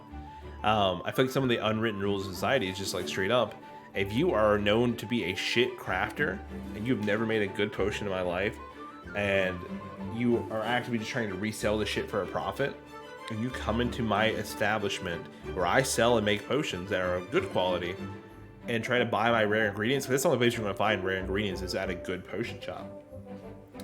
Fuck no, I'm not selling that shit to you. I'm now considering not even selling regular potions to you because you even asked, you know? Does that make sense? I'm like, why would I do this for you if you're just gonna do that to me? Yeah. What this point? Yeah, it's even more than that too, because like if I know if I'm gonna sell you this rare ass ingredient that's already hard for me to get because I'm not an adventurer, and I know you're like, there's a good chance you're gonna fail at making a potion and just destroy this material. Which is another thing. If you fail the potion check, that material is gone. Like that's another thing I want to just put out there. If you actively just fail your potion crafting check, which a lot of you fucks are not going to fail it. And if you run this game at home with some variation, your players are not going to fail these checks. This is a power gaming system. I fully am aware of that. And power gaming is fun in this setting. as someone who is playing a mobile, alert, athlete, rogue, assassin, power gaming is fun.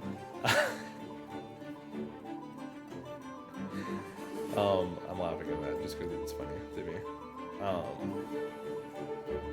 God, I just explained humor because it's something I thought that I should explain to you. Like that's what I just did. I laughed because I thought it was funny, is what I just said. Jesus Christ. That's how you know I'm like losing brain cells. I just started a job, so it's like also the scary thing of like, thank God we can do session this week because of that. Oh yeah. But like the job's also now weighing on me. Stone extract. Extract at specific, especially stones that can be used to coat a weapon, granting it +1 harness for 10 minutes. That's really cool. Yo, for 50 gold, I can cast Longstrider without casting Longstrider. Which actually does just fucking matter too, because like that's big, baby.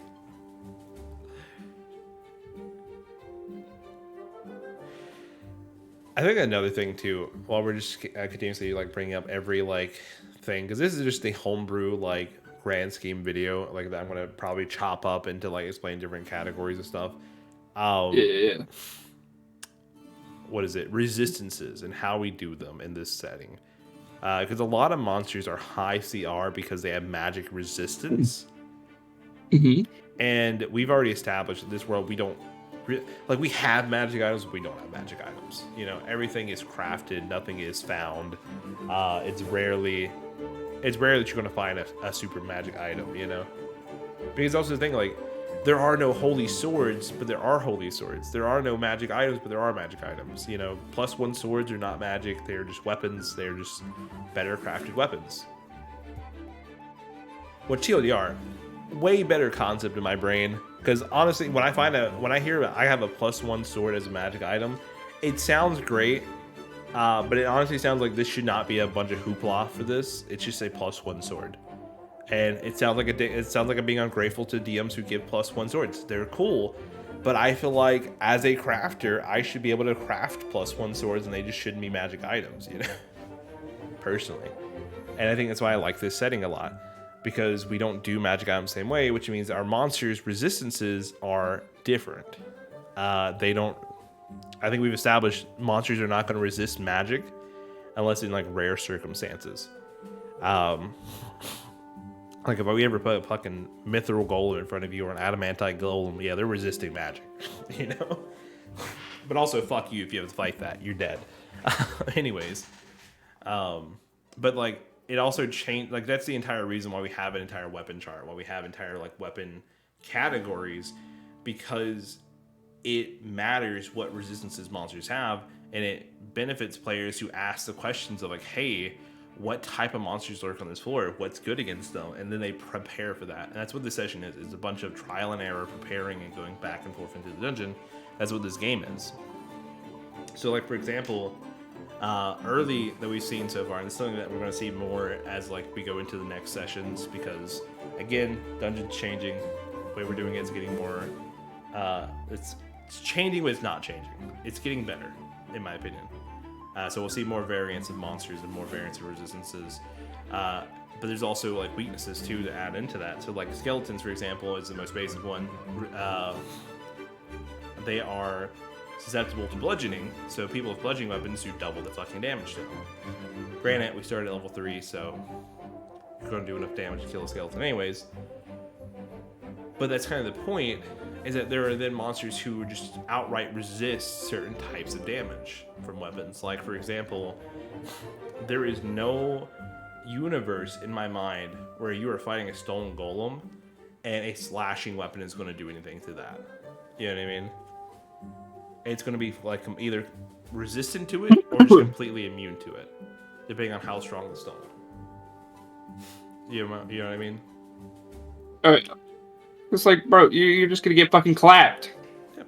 Like, I would even like go a step further, and on certain monsters, like this is something I've thought about too, like adding in like certain abilities where if a monster is made out of certain materials or if it's a type of monster that has special ability, they do more durability damage to certain types of weapons that are used against them. Or even just that, like if you hit a monster with a weapon that they are resistant to or immune to, you take an additional durability damage to your weapon. That would be just a good, like, hey, don't do that, you know, and give more of a reason to change out weapons. What if it has EMET written on his forehead? What is EMET written on his forehead? Upcharge for the cost of materials for the potions to make it cheaper. I read that. What is EMET? I am not understanding what that means. Well, if this is a joke, then you already went over my forehead. Okay.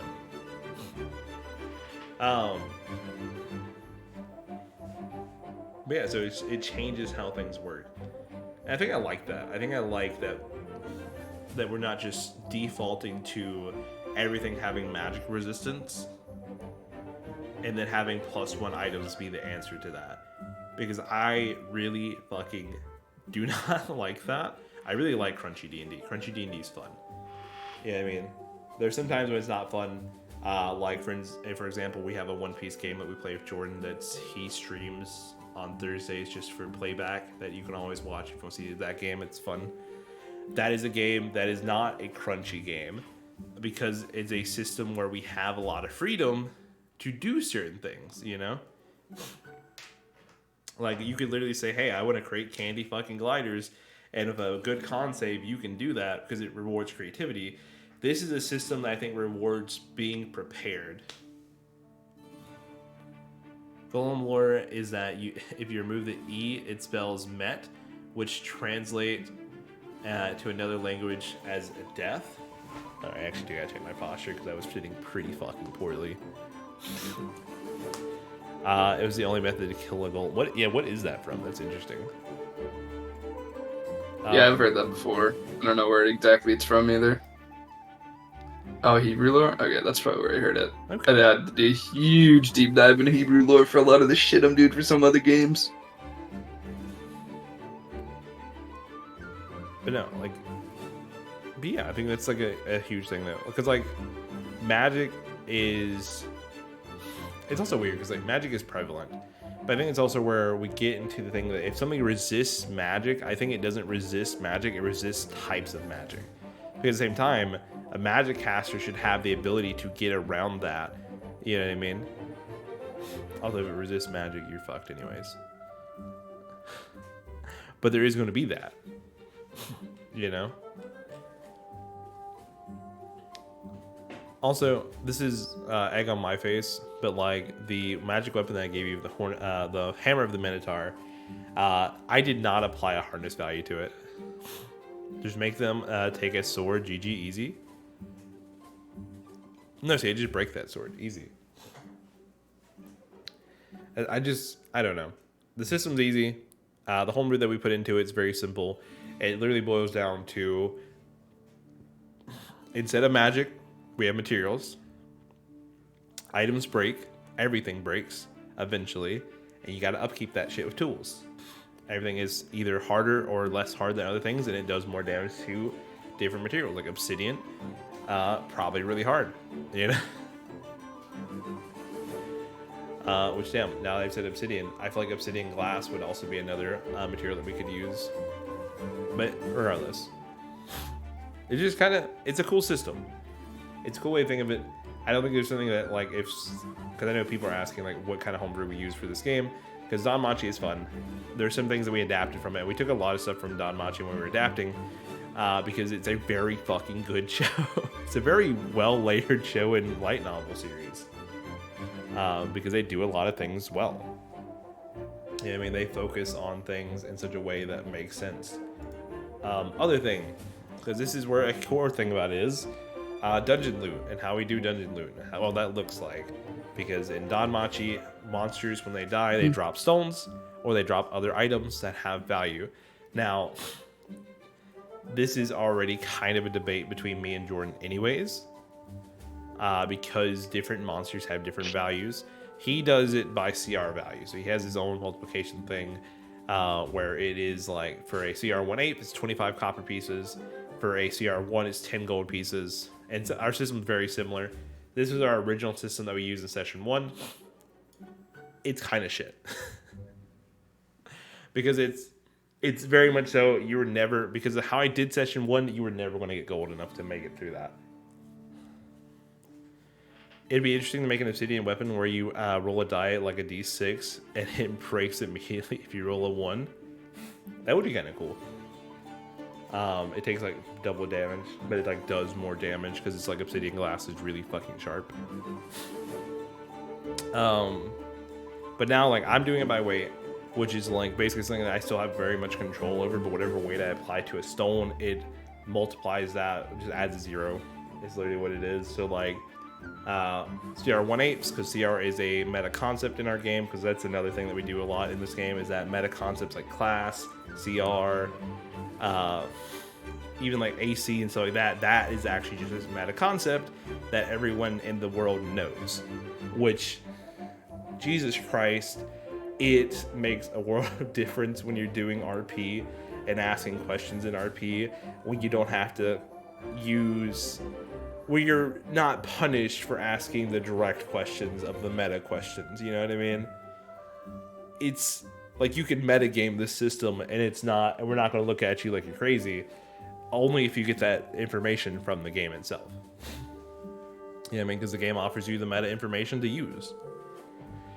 But yeah, weight system versus CR system, the difference being, in my system, it gradually gets better over time. So like the later you're in, the more gold you'll get for the highest things. Jordan's kind of plateaus a bit after you get to a certain point, because at that point you're getting more value from the drops than you are the crystals themselves, which makes sense.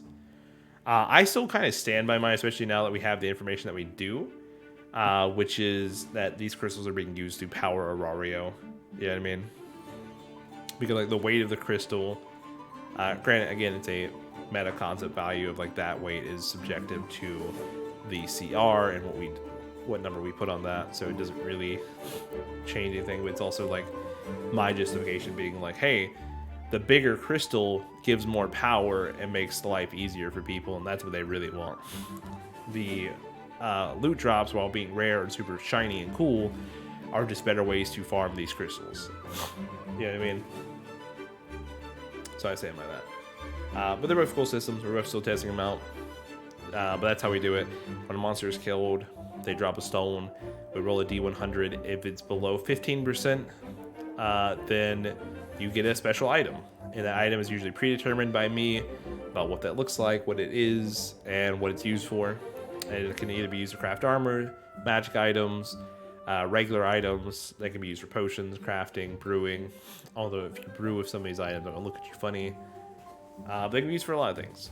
You know what I mean? Lastly, probably the biggest thing that is different in our game versus any other game is that leveling up. We do XP system, but we do XP system differently. We do XP with milestone. It's a mixture. It's where like killing monsters is not the only way to gain XP. Social XP is still a thing. Other encounters outside of the dungeons can still give XP, but the main way that you're gaining XP is through obviously killing monsters, and so it gives a numeric value that we can then track. Fun part is though, you don't level up until you get out of the dungeon and talk to your god. So it gives a way for characters to interact with their god, same way that you would do a status update in Danmachi. You're doing the exact same thing in our world. So you can travel as deep in the floors as you want and gain as much XP as you want inside the floors, and you can gain as many levels as you want. But if you do that, you are basically capping yourself off after a certain point. So for example, you can earn 2 levels, but you will never see the reward of those 2 levels until you return to the surface. Very simple concept. Very much an asshole kind of move if you're like super deep in the floors, because again, the core thing about the dungeon is you can go as deep as you want, but you still have to come back, which to me makes the threat not the descent but the rise for sure. Is there anything else that we didn't talk about while like going over everything that you can think of? I don't know. I know we have feats. I guess that's another thing. We didn't talk about the feats that you created because these were active feats that like were created for the system. Imagine if you use a similar leveling system to actual Danmachi.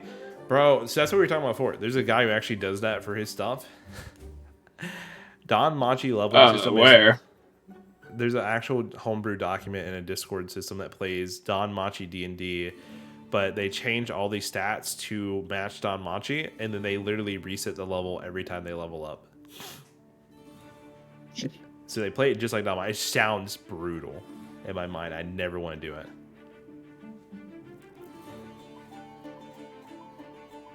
It's if a magic user concentrates on a spell for 1 hour, do they still benefit from a short rest?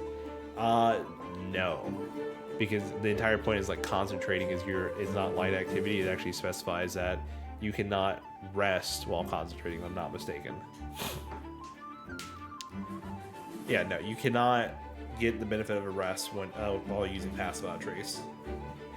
You can give up your rest to give your party a rest by using passive without a trace. You know what I mean? But I think that's kind of like base D&D rules is like concentrating on a spell does not constitute light activity. So does not benefit in a rest. But as for different stuff, we have... I'm not going to go over all of these because I'm going to go over the ones that kind of matter that you're seeing this stuff right now. Party Bond, very interesting half feat that basically allows you to select people in your who are in your party based on your proficiency bonus. You can swap initiative roles. You can when you take the attack action, you choose to grant advantage on that creature for whoever hits it next. Only can affect one creature at a time. And when you or a party member are attacked within 15 feet of each other, they can choose to jump in, becoming the target of the attack as a reaction. Giving the party a plus 20 stealth checks during a short rest. Yeah, be funny. Put up the Hunter's Mind, put up the cast passive out of trace, give up your short rest, and you got it. Channeler's a big one, because everyone loves Channeler feat. And literally, correct me if I'm wrong, Jordan, because you made this feat specifically, born from the concept of people casters in Danmachi in the show who will spend longer chanting a spell to make it stronger, is literally what the concept is. You literally spend an extra turn channeling a spell to make sure that spell hits for max damage. While arguably a fireball, not channeled, will do just as much damage, just cast twice. It's the concept of like you are using one spell slot to charge the spell for longer to guarantee a max damage fireball or a max damage anything that can do that. Very simple feat. Love it. Great. Spog. Jordan, feel free to jump in and correct me on any of these feats. Oh, you're good. I'll let you know. Experienced Backpacker, literally what I would call the supporter feat. You literally just start carrying more than your normal thing. Because encumbrance, another thing that most people in D&D do not focus on, this campaign focuses on it because it's cool as fuck. By that I mean it's very much fuck you to all the people who dump their strength, because that is what this is. Experienced Backpacker is literally, hey, you dumped your strength, here you go. But realistically, because there's a lot of carrying items and like the idea of going deeper in the dungeon does require like a lot more equipment than just your base starting gear.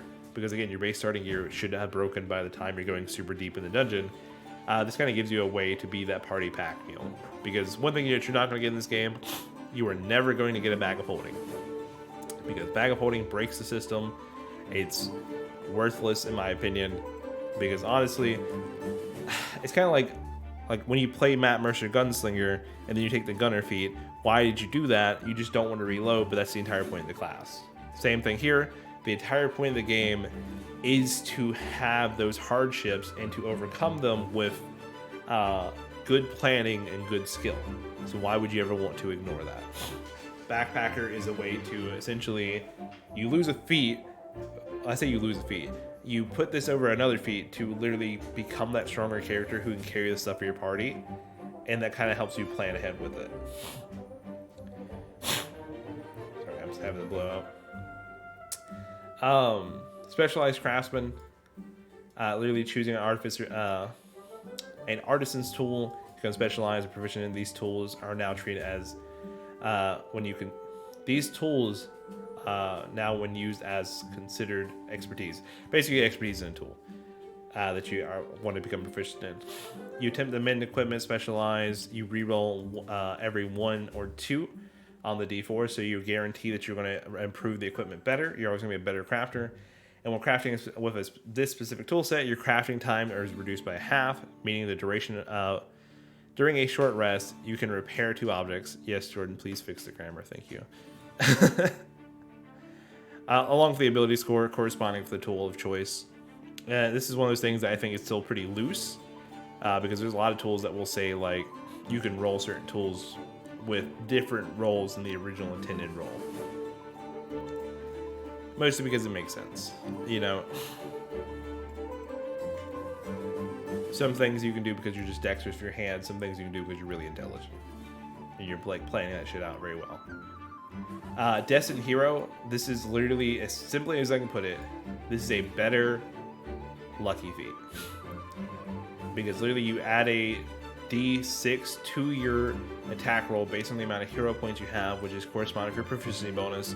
If it goes over 20, the attack is considered a critical hit. In addition, these hero points can be used to cause that one to not immediately fail. So it's basically bringing a failure into maybe a success or just not as bad of a failure, which is really important for this game. Or even going so far as to fish for a crit. It is a super good feat. It is literally this is your Bell Cornell feat. Yeah. Very simple. You regain all use of this ability at the end of a long rest. You're getting half rounded down. So early game, realistically, the max your players are going to be using this are like 3 times within the dungeon. Not very high. Not the end of the world. It's still cool, you know? Races. Never did races. Although eventually I do kind of want to go back. I do have some ideas for some races that I may just eventually put down. Because I think we've established that we don't do monstrous races in this game. It's like a base thing because monsters are monsters. God, streaming is just talking a lot, huh? The fact that I don't lose my voice is great. I say as I'm losing my voice. Jordan, who's been quiet for 20 minutes. I'm just vibing, bro. Just vibing. The gods. This is another big thing too. This list was written so long ago now. It's been over a month and a half since we've started this game. It definitely is something that needs to be updated. Definitely needs to be updated. There are a lot of gods in Danmachi. We have literally 50 gods. I have a secondary document full of all of the gods. But the main gods that they chose from at the very beginning were the main ones that kind of happen in the show or around the show. So like Aphrodite, Apollo, Ares, Artemis, Demeter, Dia, Dionysus, Freya, Ganesha, Hephaestus, Hermes, Ishtar, Kali, Loki, Neptune, Prometheus, Soma, Thanatos, Takami Kazuchi, and Miak are some of the ones. The only gods that we excluded from this, or like the main god we excluded from this list, was obviously Hestia, because, you know, how to put this nicely, in character creation, we didn't want to give our players the ability to be a basic bitch. So, that was my reasoning. Because, like, you don't play main character syndrome. Yeah, it literally avoids main character syndrome super easily. Just don't be a basic bitch. You're not Belle Cornell. Not to mention, who wants Hestia? I say that I like having small gods because small gods are cool. But at the same time, there's like a difference, you know? We all want to be the main character in our own story. But I think when you're adapting an anime, like, how to put it, if you adapt a Dragon Ball into D&D, you don't want to have Goku as your teacher. That's fucking boring. I'm sorry. Also a mega cringe. It's also a mega cringe, yeah. And like, I love the god choices people chose because like they're also very power gaming. Like Neptune makes sense. The character playing Mason in our game, he's a big Poseidon Neptune fan. In like real life, he likes Greek gods, so it makes sense that he chose Neptune. What was it? Dionysus really just kind of fit with the person who playing it. Shade is a perfect Dionysus follower, despite Dionysus not being a perfect god for Shade, as it's clearly been shown. Artemis, kind of, honestly, like I love Artemis in all things. I think Artemis was a sick god to pick. Yeah, Kali's art, I went through and chose specific art for every god that I really enjoyed. I'm not going to post them all here because, like, again, you can get your own god art. You can pick it straight from Danmachi. I did not use Danmachi art for the gods because I think that's also boring. I did use inspiration from those, but, like, hey. Like, for instance, our Loki is feminine, but they are a they/them in my world because, like, Loki is a shapeshifter, and that makes sense.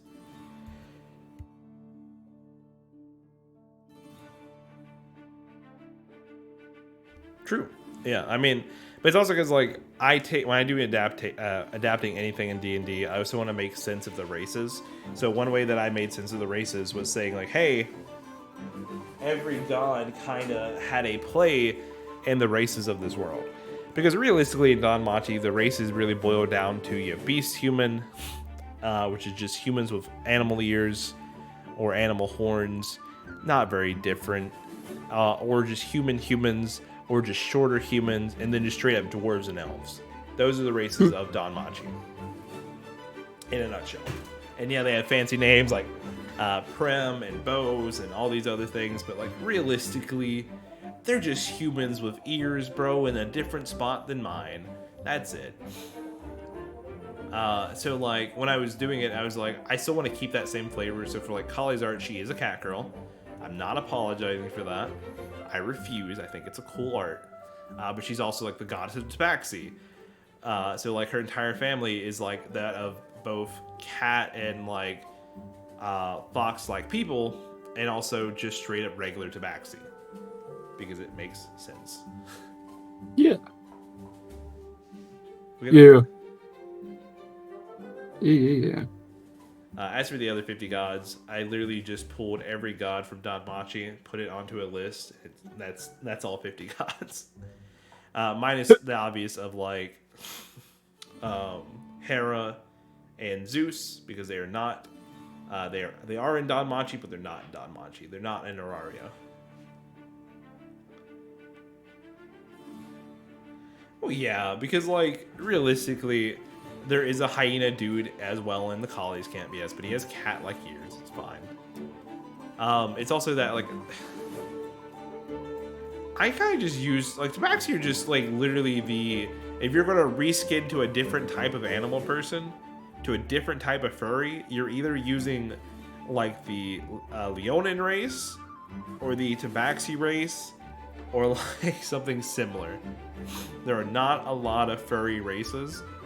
And this is me just being straight up with you. That's why when I'm pulling art for like a Tabaxi, bro, for a character art, I really don't care if it's a dog or a cat, bro. If it looks cool as shit and it's an adventure, it's a Tabaxi. That's my definition of what Tabaxi is. Not apologizing for it. Bro. Bro, what? Okay. You know it's true. True. No, I'm looking at some basketball shorts online. I don't know why, but these guys aren't selling like huge sizes. And it's like, why would I get basketball shorts my size? I'd get them like 2 sizes over, so that they're like just really baggy and just really nice to lounge in. Who actually wears basketball shorts to go play basketball? Basketball players? Come on, guys. It's 2023, man. Who's watching basketball? It's like one of the few sports I actually like, but I have not watched in 2 years, so I can't really argue for your point. Truth. I think that's pretty much everything that I can think of off the top of my head right now.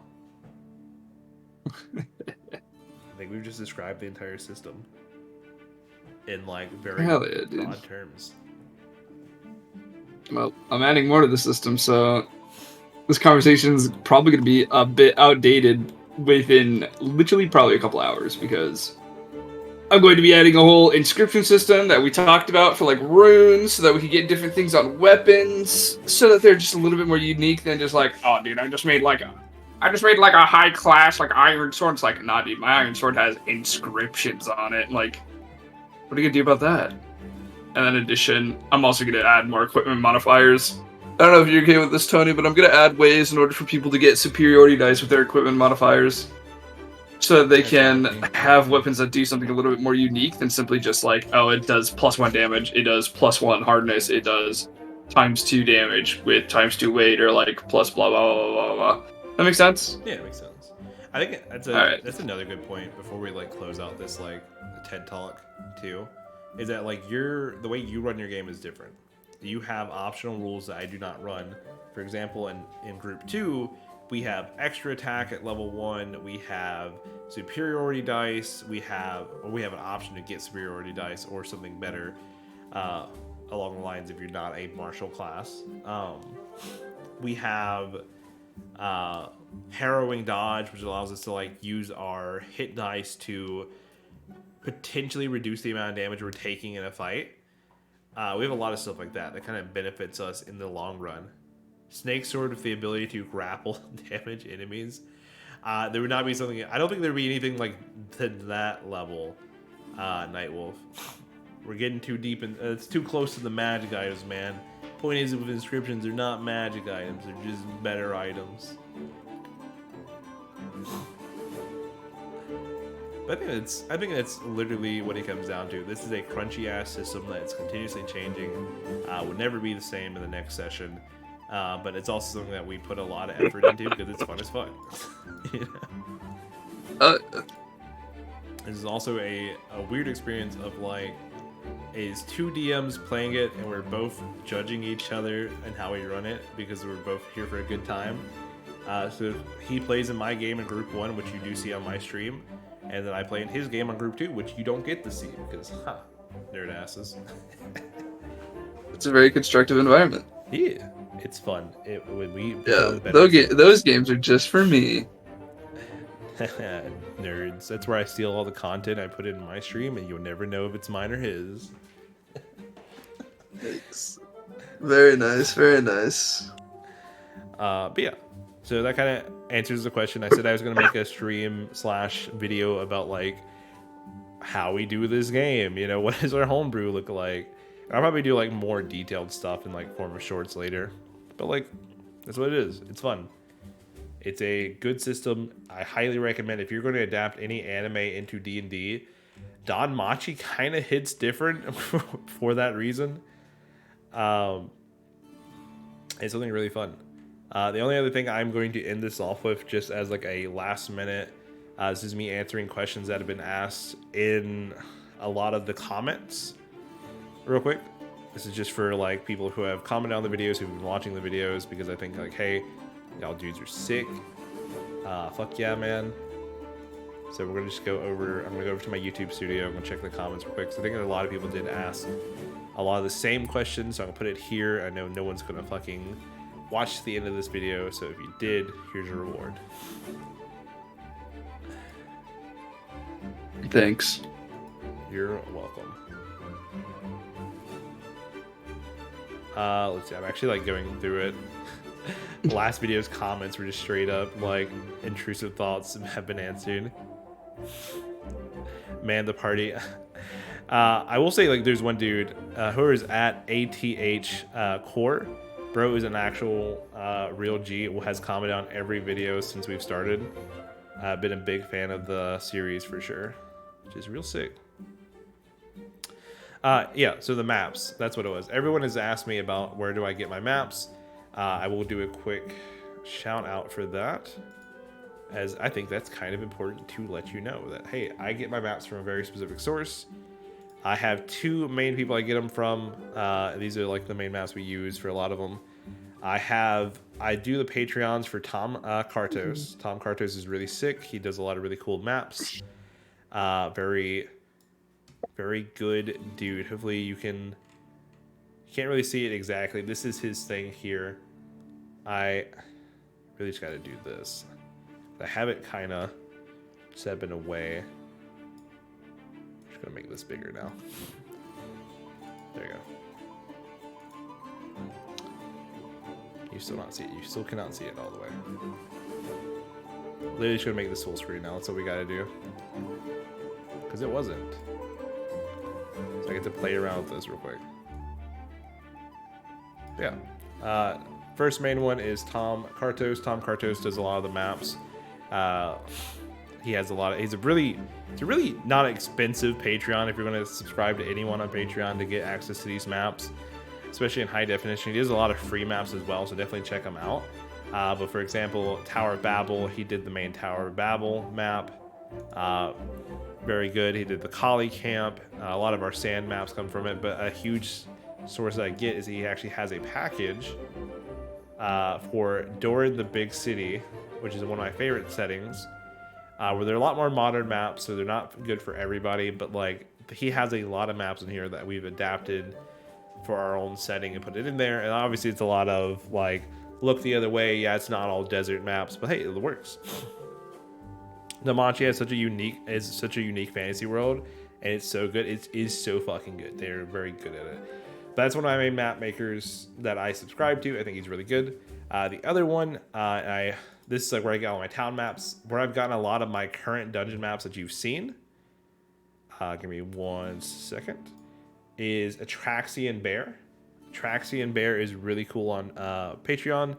He does a lot of really cool maps. I'm not going to show a lot of these because a lot of these are like I pay for them for a reason, but check him out. He does a lot of cool modular maps. He does a lot of cool dungeon maps. All the dungeon maps that you have seen have probably come from him.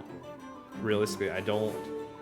When I get my maps, I don't copy and paste. I don't grab from other sources. I actually go to Patreons to pay for them right now because, like, hey, support the creators of these contents. They're really cool and they're well priced. But yeah, that's who I'd recommend if you want to get those maps and to kind of play the game like that. They also do prints for people who play in real life. Yeah, I mean, super sick. Although if you're playing in real life at this point, I mean, come on, just get on Discord. It's fine, easy peasy. Do you have anything to add, Jordan, before we end it off?